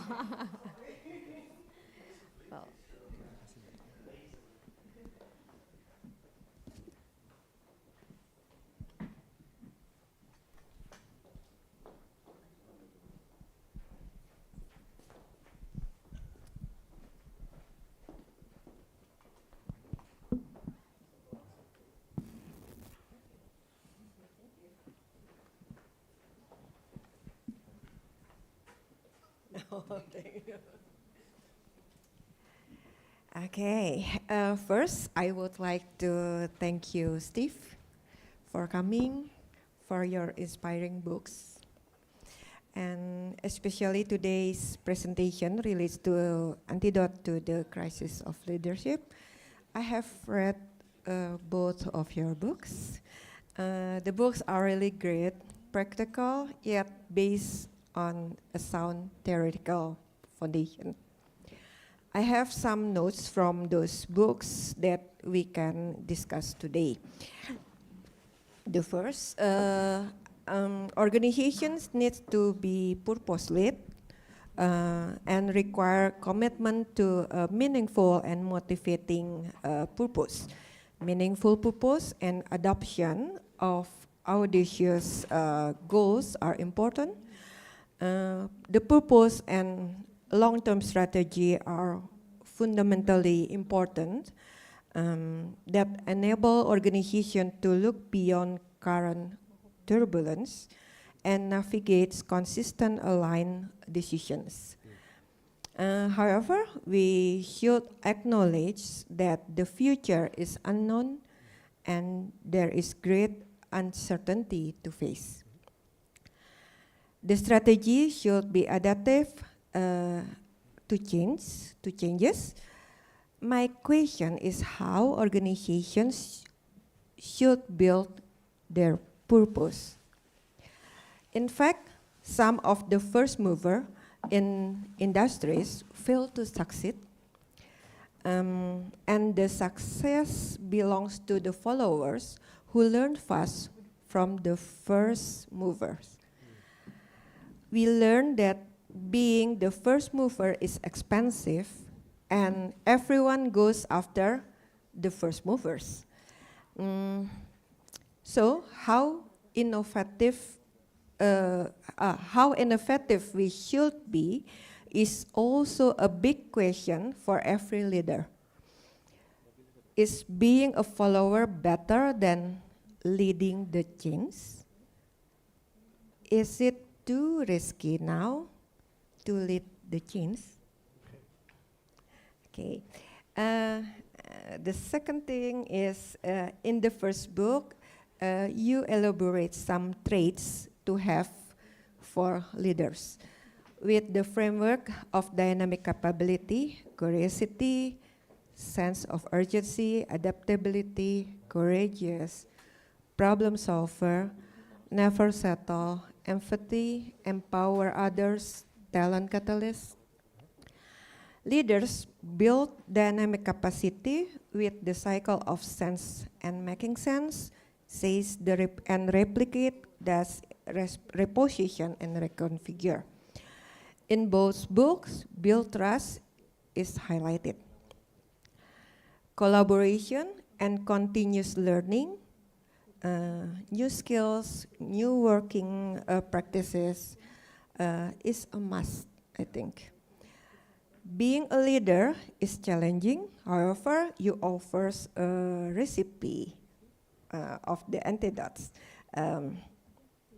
to the crisis of leadership lies in 4 attributes: aspire, ally, adapt, accelerate. You also mentioned that without followers, there is not a leader. I was curious about what traits should every follower have. Follower. Then I found a book by Ira Chelov in 2009, I think, entitled The Courageous Follower.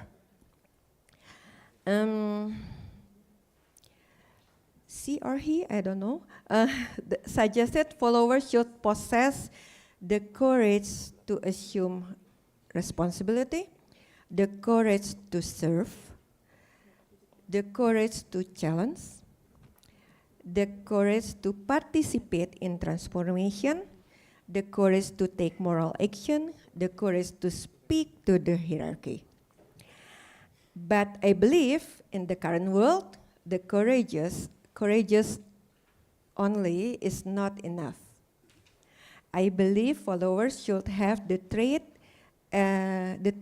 that the leader has: empathy, curiosity, sense of urgency, adaptability. I wonder, is there any trait that differs between the leader and the follower then?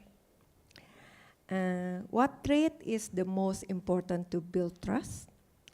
And furthermore, what should we do if we are in the position of middle manager and find out that the organization is led in a different direction from the purpose? Do you think those courageous are enough? Thank you. Antonio, do you want to answer?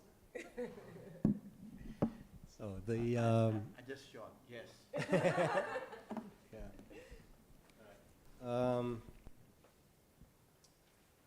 So I answer the last part first. All right. So the actually, I'm totally confused now. Do you need more than courageous? So is the follower different? Okay. So if you're going to be a follower, surprising, but you actually need to follow, right? So there has to be something that you're seeing in what the leader does, the direction goes, that you want to go in that direction, right? So you're choosing to some degree mimic what the leader is doing. And what you want to be able to do is basically be the translator, I would say, of what you're seeing maybe roughed out in the leader, but you have an opportunity to create a model of that which others can then replicate you more easily than they can replicate the leader, right? So I think we always say this: if you're going to create a movement, it's not the leader that really matters, it's the first follower. Right, so there's this expression which is the first follower translates. Actually, the first follower stops the leader being a lone nut doing a crazy thing. Right. So followership is very empowering because you're translating what the lone nut's doing into something else. And then subsequent followers follow the follower, the first follower, not the others, right? So it does take courage, and it takes being in the middle. But it starts off by you see something that someone else is doing that you wouldn't have the courage to stand up and do yourself. You like where they're going. You're choosing to follow that. So there are differences between a follower and a leader, right? The other thing is that, and I'll go to that lone nut example. Sorry, a nut is a crazy person. In case you're worried. Translate that. The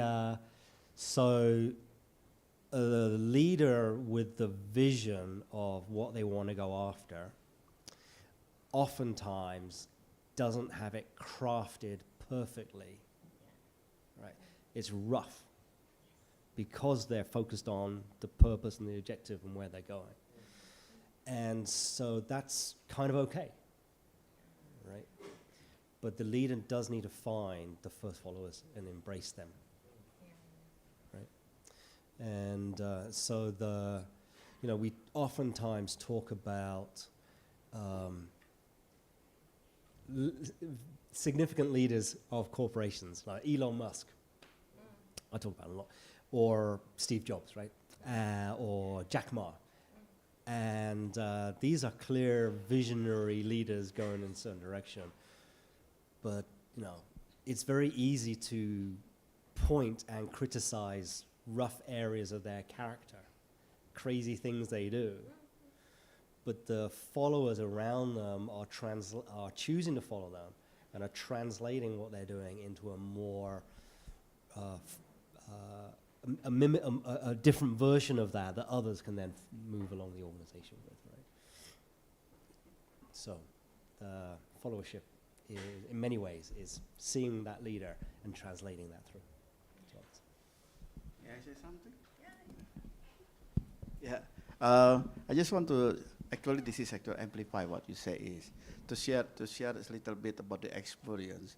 When I was still in Unilever, there are a system that you have to make it sure you can only go and promote it if you can develop someone below you as the next leader. So then, the component of it being the leadership, you have to make it sure that you have a very strong and good follower. And then they divide into three components. One is actually you must shaping the values that we have to stay and remain in our heart from the beginning up to up. That's what you call it as humanity, right? And of course that you must have a skill. And then you have a competency. So then I still remember the competency divided into two, hard and soft. The competency is the leadership. You cannot dream to become leader if you cannot develop leader under you. Just actually, it is like reciprocal. You need the fellowship as well as leadership. Just to give to share this. That's it. So I still put on one of your other points. One of your other points, what you, as I recall, maybe I'm wrong, was if you're in a mid-level management position and you think that the purpose of the firm is not being pursued, right? I think that's a really tough one. So if you've joined the organization because you are an ardent, strong, passionate believer in the purpose and you see it not being played out, then I would say you have a responsibility to flag that. Right? Because the promise of that organization to pursue that purpose has been, by the time you've joined to follow that purpose, has been communicated to multiple different types of stakeholders. And some of those might be customers, some might be employees, I don't know who the others are, right? And so if you see activities or actions or behaviors of individuals undermining that promise of the corporation to their stakeholders, then I think you have a duty to do something about it, right? To flag it, say, in a constructive way, right? I think that's very different to here's the corporate purpose and here's my personal purpose, and I can't be my full self because I'm going to be a corporate animal, right? That's a much harder position to be in, and I would say that you've got to really think, are you going to be able to bring your full self to that organization? Is it the right organization for you to be in? Because if you're finding your personal value set is compromised, or the purpose you want to live your life for is not being fulfilled by being with that organization, which is going in a different direction, then you're going to have to make harder choice about yourself. What most people do is they'll do one of two things. They'll either go, I'm just here for the money, Right? So suddenly they're not living most of their life for their purpose at all. And I think that's a recipe for dissatisfaction and problems in your own personal life. Yeah. It might be pragmatic, Yeah. but it's like, why do people do that? They often do it because they themselves don't know what their own personal purpose is anymore. So they may as well go with the flow of other people, right? I think that's one reason they do it. And the other reason I think people do it is because essentially they'll say, I can find an area where the corporate purpose and my personal purpose can overlap. It's not 100% overlap, but I'll do some sort of compromise. That's more healthy. Yeah. I might intercept a little bit. To you, Steve, this is interesting. Although this situation that actually brought by may actually, if you are the follower and you find something, but is it possible for a leader to sense it, kind of sensory? Yeah, there could be something like conflicting, or perceived conflicting, either perception or this is substance. Yeah, is it any possibility as a leader we map out and put a radar, and then trying to make it sure that actually synchronizing again, instead of waiting or something until things get go. This is from the leader. Perhaps, Yeah. Sorry, I'm asking question, not answering. It's all right. You can just all ask questions. Okay. I'm not quite sure if I really understood that, but if the leader is personally not aligned with the corporate purpose, they can't lead. Or they have to change the corporate purpose.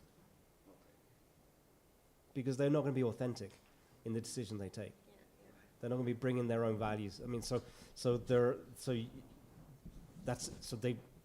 they may have only discovered their values when they got in the role, but it was a wrong appointment for them to be put in that role, because they won't be able to be an authentic leader in that role. And so, if they'll then be compromised themselves. What they say in private won't stay in private. It will come out. So it's a very, very hard position to be in. The reason that I'm coming with the question, because I'm trying to put context in Indonesia. I'm working with many corporations in Indonesia. Yeah. We have a kind of the two-tier board system, right? Oversight board, executive board. Yeah. We are not like in UK or United States. You have a CEO, and then dual CEO and chairmanship. Yeah. You can make it straight down, execution, done. Here, that basically there are two. You have to do check and balances, so on, etc. Yeah. And sometimes you cannot have 100% say, to do it things, but you have actually accountable to the job. Yeah. So then kind of the myriad of leadership requires a little bit more dynamic, I would say. Yeah. But at the same time, you need also the authenticity, Yeah. right, to bring forward. Not easy. So in that situation, I can agree more with you, because there's another thing, like shareholder representative, Yeah. right? And leadership, basically, it is reflected by the organization structure with having their own accountability line. So, perhaps you can share with us. So look, I think this is a huge area of difficulty, right? So, in its essence, really that gets down to what's the definition of leadership. Right? Is a leader leading, or is a leader being an executive? Leader leading, Right? The world needs leaders. So I want to come down to. Okay. There's a crisis of leadership. There's a lot of people in executive positions. Right. Okay. What we need is leaders. Which is more typical, right? Yeah. That's why there's a crisis. Yeah. Yeah. It's about building the relationships with. Yeah, so if you're in a dual board situation and it's not fully aligned, you've got lots of politics going on around you, right? You have a choice. You can be under that and tell yourself that you're going to move in the right direction on the margins, on the edges, and over the tenure thing. But basically, you're lying to yourself, right? Or you can try and engage as constructively as possible and win those different boards around to what you believe should be the direction to go in to have the purpose, the impact you want to have for the communities you're serving, the stakeholders you've got, right? So you can lean into that. Most people will be delighted they've got the job and survive in 5 years. And that's it. And that's it. Bye-bye. Yeah. I got the stock option. Yeah. Yeah, but my first question is about you said that leader can change the purpose. Yep. But how organization or the leader should build the purpose, the new purpose, Yeah. Okay. and when? All right. Well, we'll have to talk about Unilever, of course, because we've got a Unilever expert. So the whole Paul Polman coming into Unilever, right? So Paul Polman got appointed into Unilever in 2010-ish, 2009-ish. 2009. Yeah. Anyway, so Paul Polman got appointed, and he came from Procter & Gamble, came in as the new CEO, right? And share price was languishing of Unilever. Unilever lost its direction. Traditional company, FMCG. Yeah. They needed new leadership in, and he came in and recognized there needed to be a very strong purpose to motivate the organization and go in a new direction. Yeah. And came up with Unilever's Sustainable Living Plan, which was approximately, you can correct me if I'm wrong, to positively impact the lives of 1 billion people on the planet, to double the sales and halve the environmental impact. That's pretty PNG. big goals, Yeah. right? And approximately, within the first 90 days, like the honeymoon period, right? And then he approximately presented this to the shareholders. And as I recall, there was an analyst, because there's a public listed company, and there was an analyst meeting, reaction to that, where the stock analyst said, if you, and a lot of these shares of Unilever were held by pension funds, so traditional investors, right? And they said, if you pursue this strategy, we will sell our shares because this will collapse the company. Yeah. Okay. Right? And approximately, Paul Polman said, go ahead, sell it, because I'm going to do this. Okay. Right? And they were kind of like, whatever. And some of them did so. And basically his point was, I'm going to do this is why I've come on board. And I believe it's the best thing for the company. And you'll sell, but people who believe in my vision will buy. And they'll buy at a discount because you just forced my share price down. So they did sell, a number of them sold. Share price did go down. Other people obviously bought the shares because it's a transaction, right? Got them at a cheaper price. And then next 10 years we're driving that growth in pursuit of profit. So that takes a very strong leader staring down the shareholders. Indeed, just share with you actually what he did, actually echo and the amplitude to all over the world, the way we did acquisition in all operating country. Basically, it has to follow what the sustainability parameter they say. Yeah. So it happened as well in Indonesia that we bought at the time, I cannot mention the name, 3 or 4 local company, and then one thing that we have to make it sure that everything that they must align with the sustainability. So that's the way they do it, and also all the vendors, our partners, they must all follow. This is not just really the lipstick, but this is something that was hurtful, and it is relevant and contextual to our future market. That's what he said. This is also a market. We are not going to do this kind of the for free, no. But what is our future market will be, our future consumer, then make it ourselves relevant, just like university. So if I may, I ask you then, so we are in a university environment. Sometimes I'm puzzled myself with this her question as well. I'm thinking, what do you think we can put as an ingredients or element or program in the university, and in particular like the economic faculties management, in order to deliver the right leader. Yeah, of course then we need to equip with managerial skill. It is still needed. Yeah, we need some technical skill, but we can put kind of the root leadership things. And you are also then coming as well from the academic environment. If you could share with us, that would be great. Yeah. Yeah. So then I can give the answer to. Yeah, and also you mentioned before that most of the knowledge you learn today will be obsolete in 3 years.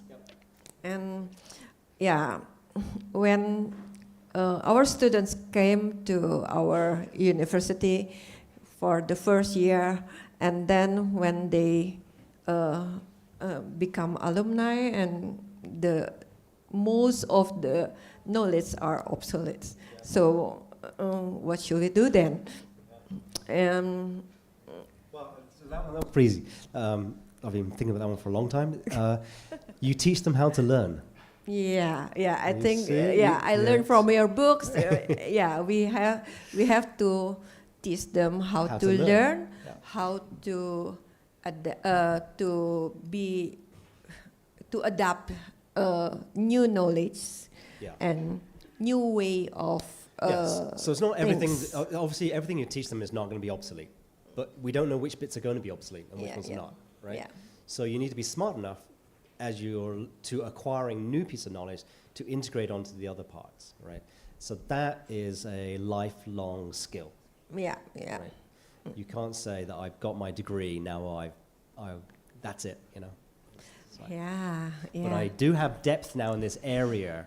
It's my job. It's my opportunity now to keep myself current and updating myself in this area where I am. So that's a core skill. It's not graduate and done. Actually, I don't know what you guys call it here, but a lot of places they call, when you graduate, they don't call it graduation, they call it commencement, right? Yeah. So commencement now, you should think about it as commencing lifelong learning. Yeah. That's what it's gonna be. So we have to give them the basic knowledge of management, economics, Yeah. and things, and motivate them to learn, Yeah. and teach them how to learn effectively, and make them learn how to get the leadership skills too. Yeah, so the... Because a manager should be a leader, right? Yeah, so in the education sector, right? Education sector, we are currently the fastest growing part of education is lifelong learning, is continuous learning, adult learning, right? Agree. It's estimated to be growing at about, in value, about 8% per year, and it'd be worth about $400 billion currently. So compared to, so what should universities be doing? Focusing on lifelong learning for their alumni. Yeah. Right? That is the biggest growth opportunity for any university worldwide. And yet universities are pretty much universally are saying, well, we still do degree programs. It's like, but the biggest growth area is into their own alumni communities. Right. Since you mentioned alumni,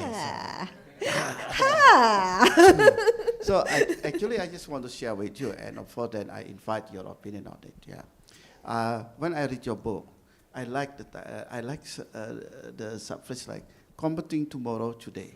Yeah. Right. Yeah. So that we need to understand about the tomorrow, the challenges, the opportunity, and what also the competencies, right? And you do it today, not today.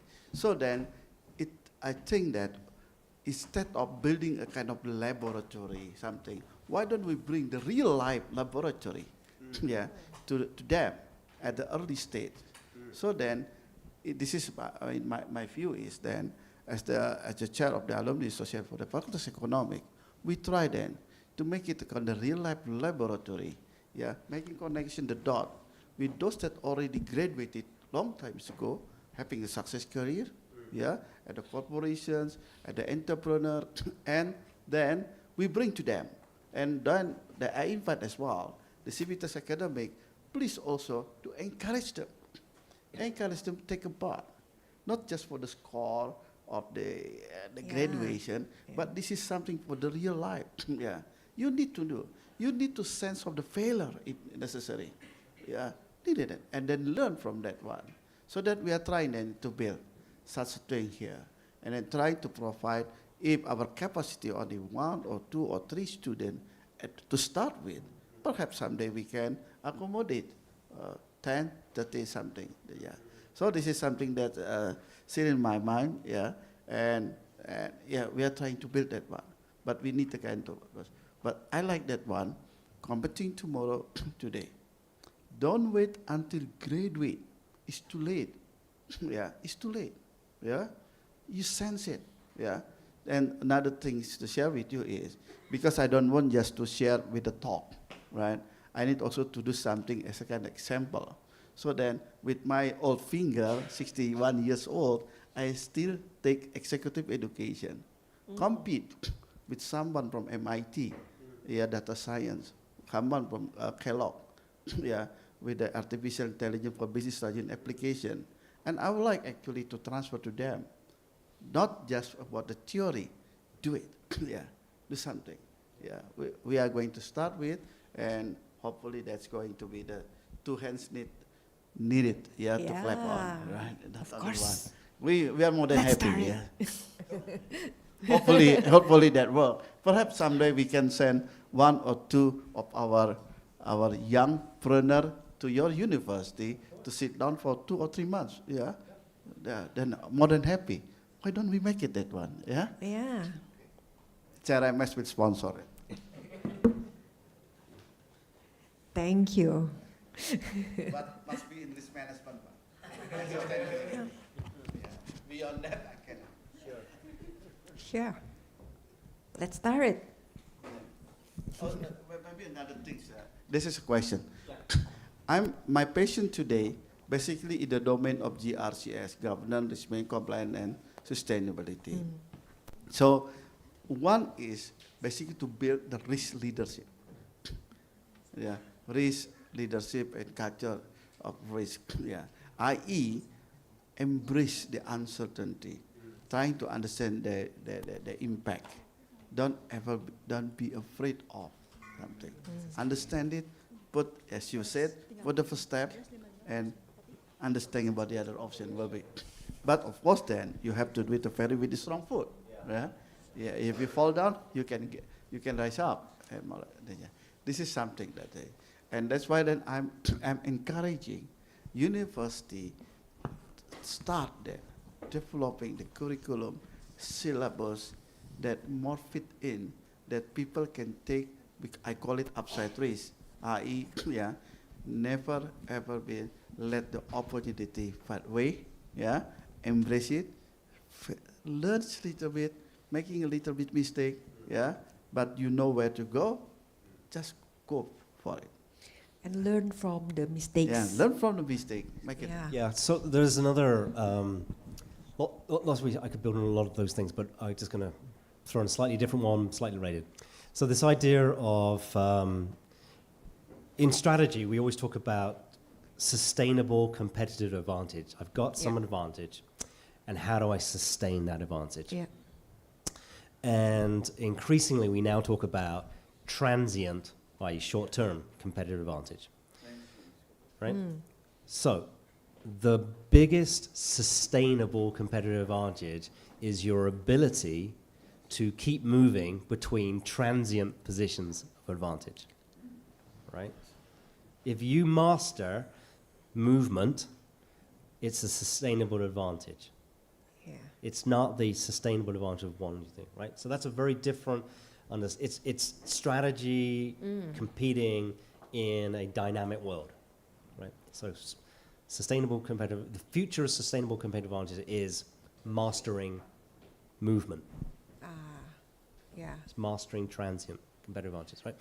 So sustainable competitive advantage is not a point. It's not stationary. It's not stationary. It's the meta capability to keep moving. Yeah.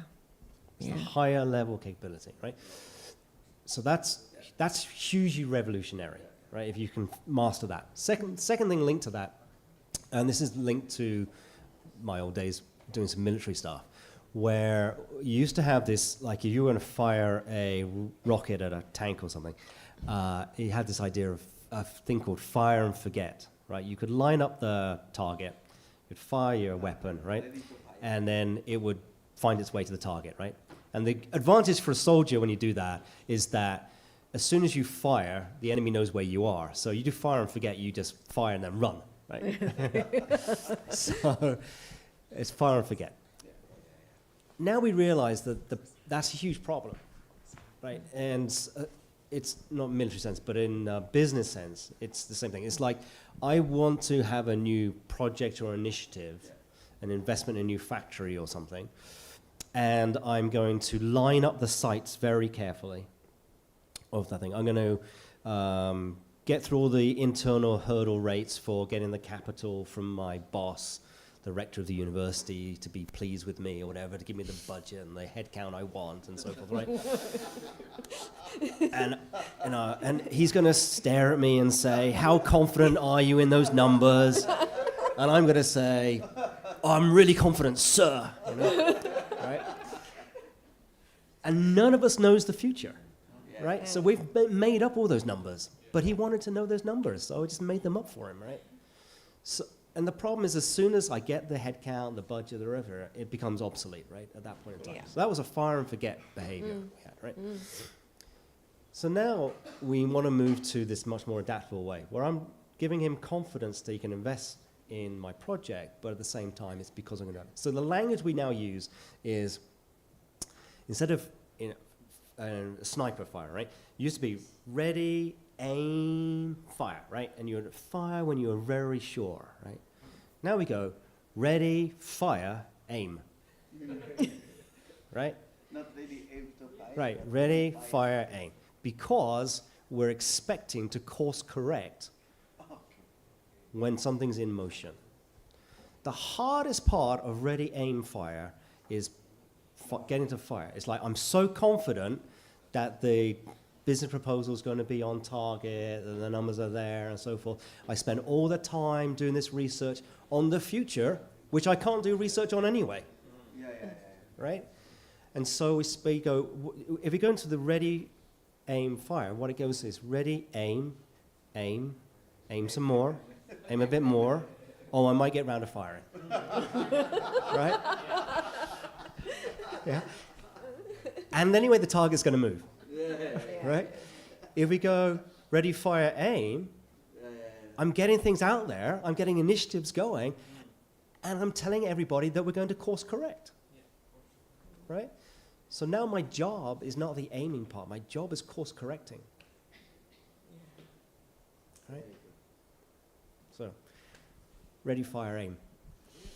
Right.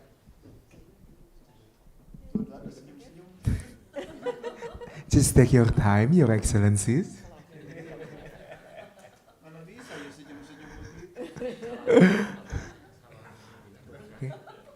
Okay.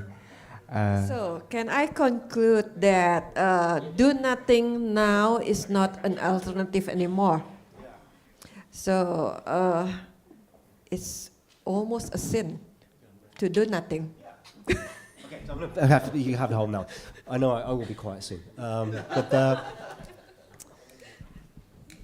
in a world where you're able to course correct, or you expect to course correct, right? You have no disadvantage in getting it out there and course correcting. If you delay, you can never recover that time. The only thing you're ever going to always lose is time. Right. And my added one, because in many of my sessions, either expressive board or academic, I always say that sometimes we forget the most valuable asset that we cannot recover, time. Time. But many meetings, many events saying that, okay, wait, until the right time. Come on, there is no right time. Yeah. Yeah. So then, if you have a kind of ready, aim, fire, ready, fire, aim. Yeah. I would like to underscore the word fear. Fear actually having a two meaning or abbreviation. Yeah. Fear could be like actually you're afraid of everything, yeah, and run away. Yeah. Pop, close. Or you face everything and rise up. Yeah. Right. So this is something that basically is a kind of mentality, yeah, yeah, to face the reality, yeah, and optimize the most valuable asset, your time, and getting understand and do things. So, yeah, because I have experience in British company, Turkish company, German company, American company, Australian company. So they have many things different, but they always have one thing the same. They know what the purpose they would like to fight. Yeah. That is something that I share with you. I don't know. They are make distracted by smiling. Yeah, and the smile getting bigger and bigger. So.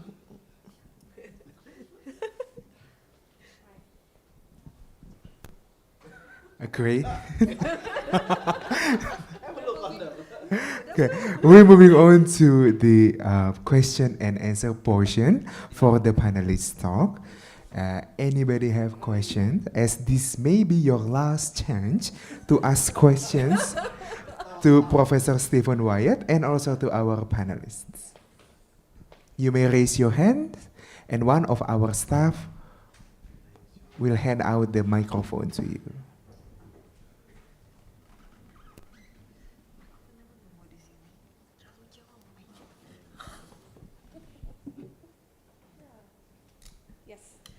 Okay, one question.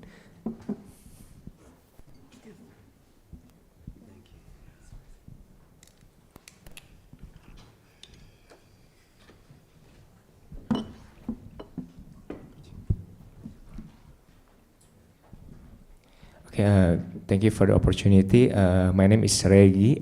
Thank you for the insightful sharing, Professor Wyatt. My question for you, I'm sure you have heard about servant leadership concept.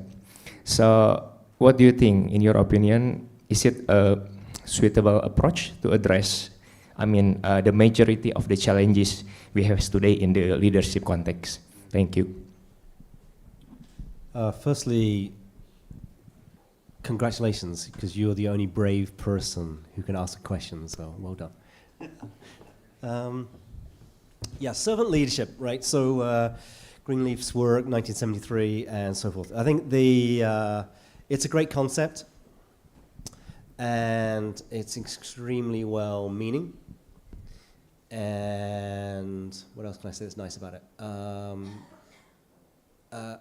And it appeals to a lot of people's value sets, right? So in general, I would put it into the category of values-based leadership, of which there are other flavors, and values-based leadership as a category is proven to be one of the most effective motivators of people. So it's in a great zone to be in. Is it sufficient by itself? No, right? That's why the whole world of leadership has a whole bunch of other stuff in it, like adaptive leadership, for example, responsible leadership. I think that it's very easy to misinterpret servant leadership into thinking that it's about being a servant and not about leading.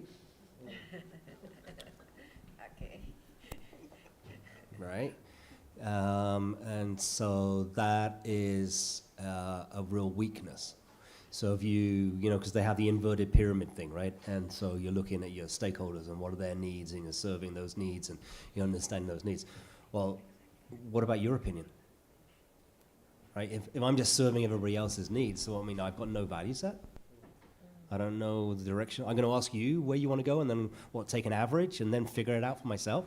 No, so you can't use servant leadership as a way of abdicating, failing on your responsibility to be a leader, to take choices, right? So that's the weakness of that model, is that it's open to misinterpretation as an abdication of responsibility. But as part of as I said, the body of work on values-based leadership, absolutely, it's a great way of doing that, but you still need to be a leader. Is there anyone? Okay, thank you so much. Is there any questions from the audience? You may raise your hand. Okay.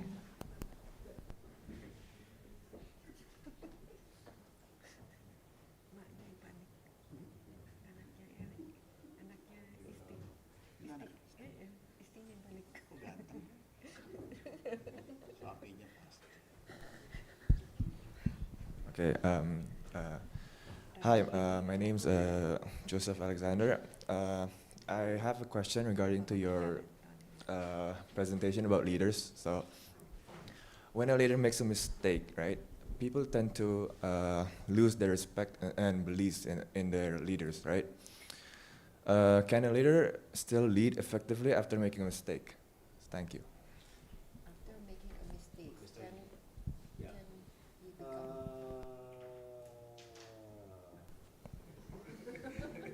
I'm going to be a consultant. It depends. So, I think it depends on what kind of mistake we're talking about here, right?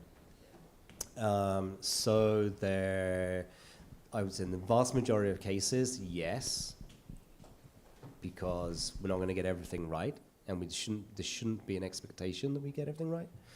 But there are going to be some situations of outright trust being broken, or just totally inappropriate behaviors or criminal activity.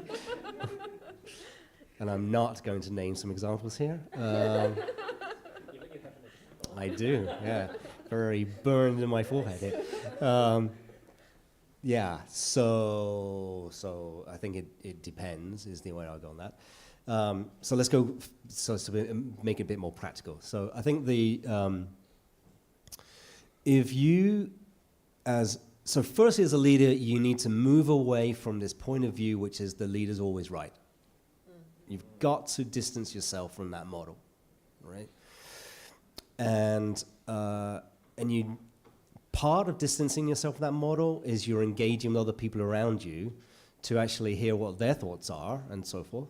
And when we do that prior to making the decision, our chances of making a bad decision are reduced, right? So there's this thing called the Johari window. Don't know if you guys come across it. And there's things that are known to me, not known to me, but are known to others. Yeah, so things that are not known to me are my blind spots. And if they're known to others, I want to invite others to tell me their stuff. And I want to listen to reduce my blind spots, right?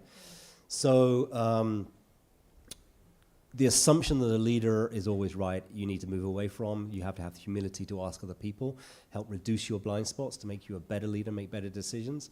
You still need to be a leader and take decisions. You can't have collective responsibility, because collective responsibility is just called abdication of accountability. So you need to take responsibility, but you need to take responsibility by sharing what your logic set is, not your decision, which you're then saying, do this. You're saying, I think we should do this because of A, B, C, D. Yeah.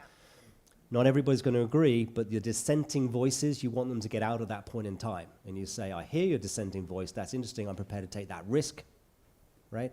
Yeah. And we're going to move forward. And then you get from that, here are the 3 things that could possibly go wrong. We're going to spend a little bit of time and effort monitoring those for, are they going wrong? And if they are going wrong, we're going to course correct. We ready, fired, aimed, right? So that's how we move beyond that. So I may have been wrong at that time, but I told you why I was doing it, what this is. I involved you in the process. I still have accountability and responsibility. I'm going to course correct. May I add one thing? Because you mentioned risk. Yeah. Whenever you mention something, mitigates the risk. So this is not actually to promote, right? But when perhaps you could consider taking the risk management. Why? Yeah. Yeah, promotion. Yeah. Why? Because after you set the objective you want to achieve, whatever the objective is, strategic, operational, the challenge is you are not actually living in a vacuum, sterile situation. A lot of things, right? And then it is our obligation then to reduce the probability of failure. Cannot guarantee, but you reduce the probability of failure. Or you must increase the probability of success. Yeah. So you must then actually do the risk assessment. What thing can go wrong? Yeah. And how to prioritize it. And how can we build things to prepare to avoid such thing or event happen? And if something still happen, yeah, then you know what to do, right? So this is something. That's why then come and attend risk management. Okay, Okay, we are moving on to the next questions. Anyone? Okay, over there.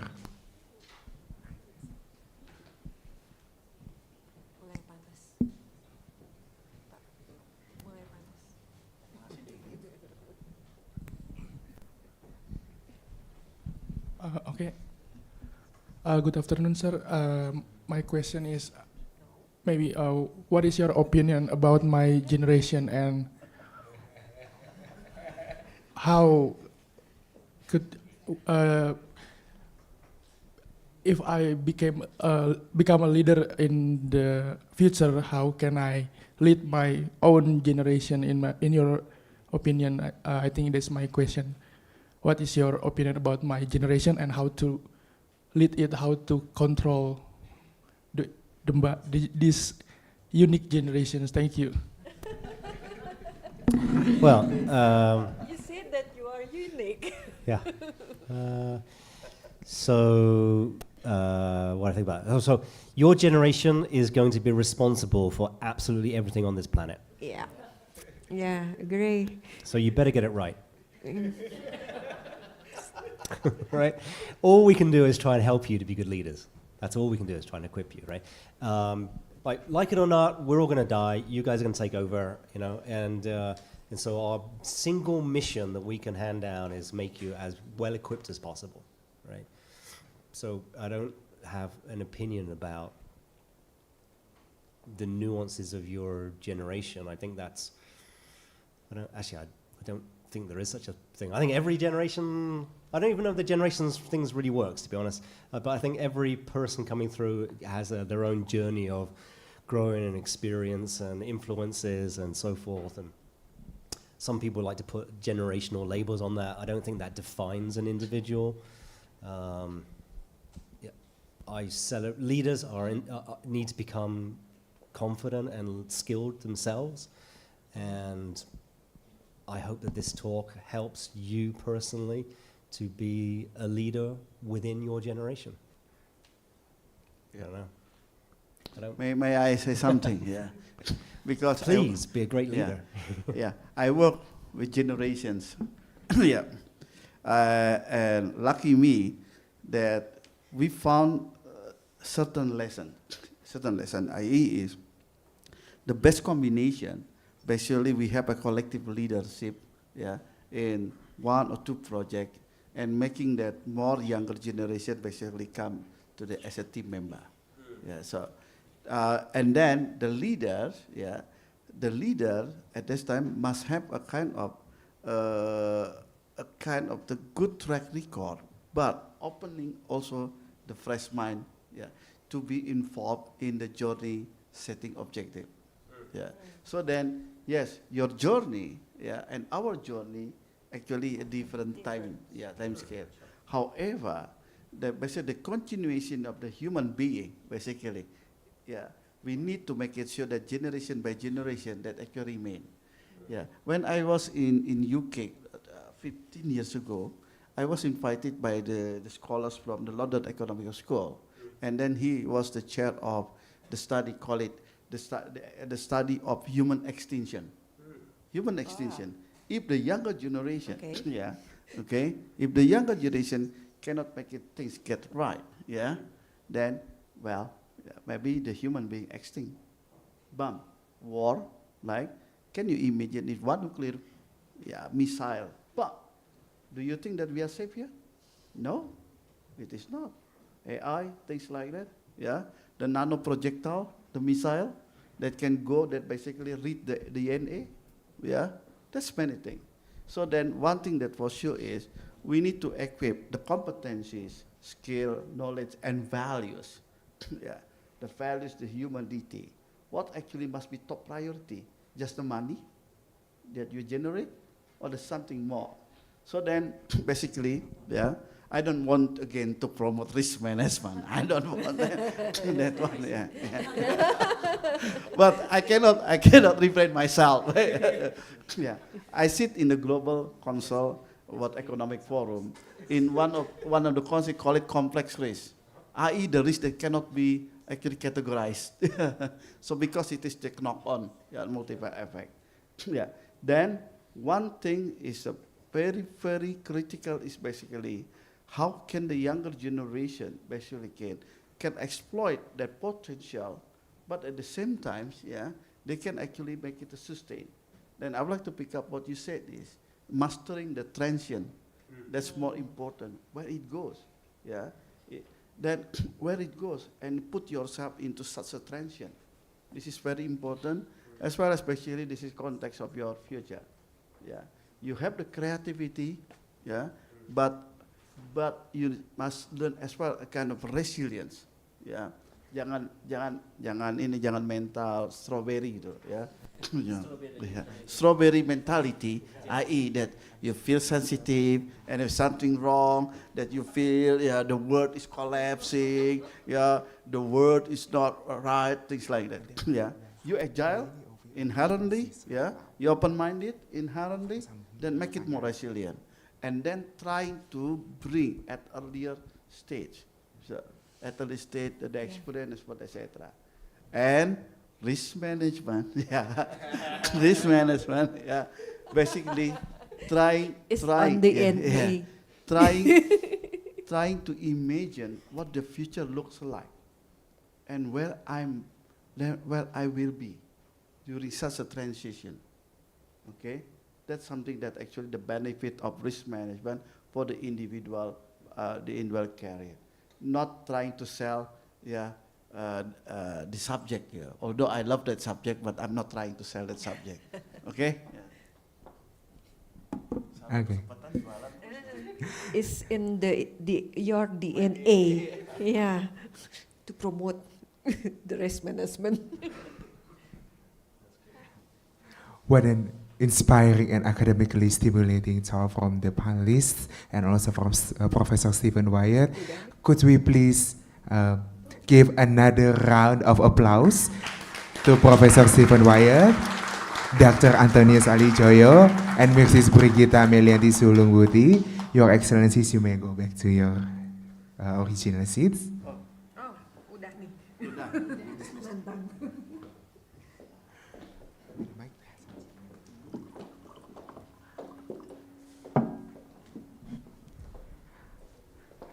So continuing from the last question that we got, it's about Gen Zs.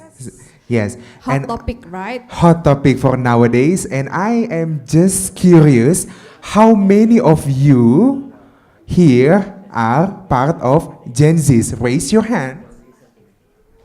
Berapa orang di antara kalian yang generasi Z? How many are you here are part of Gen Zs? Yang ngerasa. Bapak ngerasa juga, Pak? No. Oh. I am actually a baby boomer. Oh my God, baby boomer.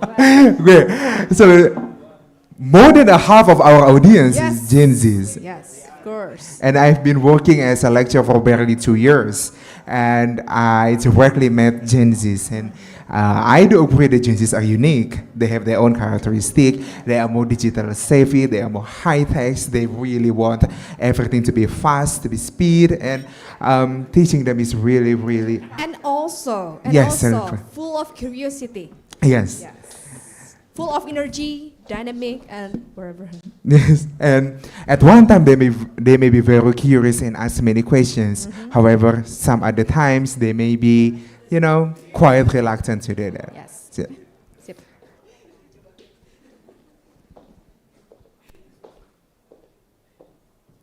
ladies and gentlemen, By ending of the panel discussion session and also the question and answer portion, we have come to the end of this inspirational talk. On the screen, we are displaying the QR code for the certificate for participants. The certificates may be downloaded within 3 working days from now. So you may take out and take a picture of the QR codes. And one more QR code Yes. for the material for Yes. this inspirational. For this inspirational. So this QR code is especially for e-certificate downloads, and this one is for the materials that you can download directly after this inspirational talk ends.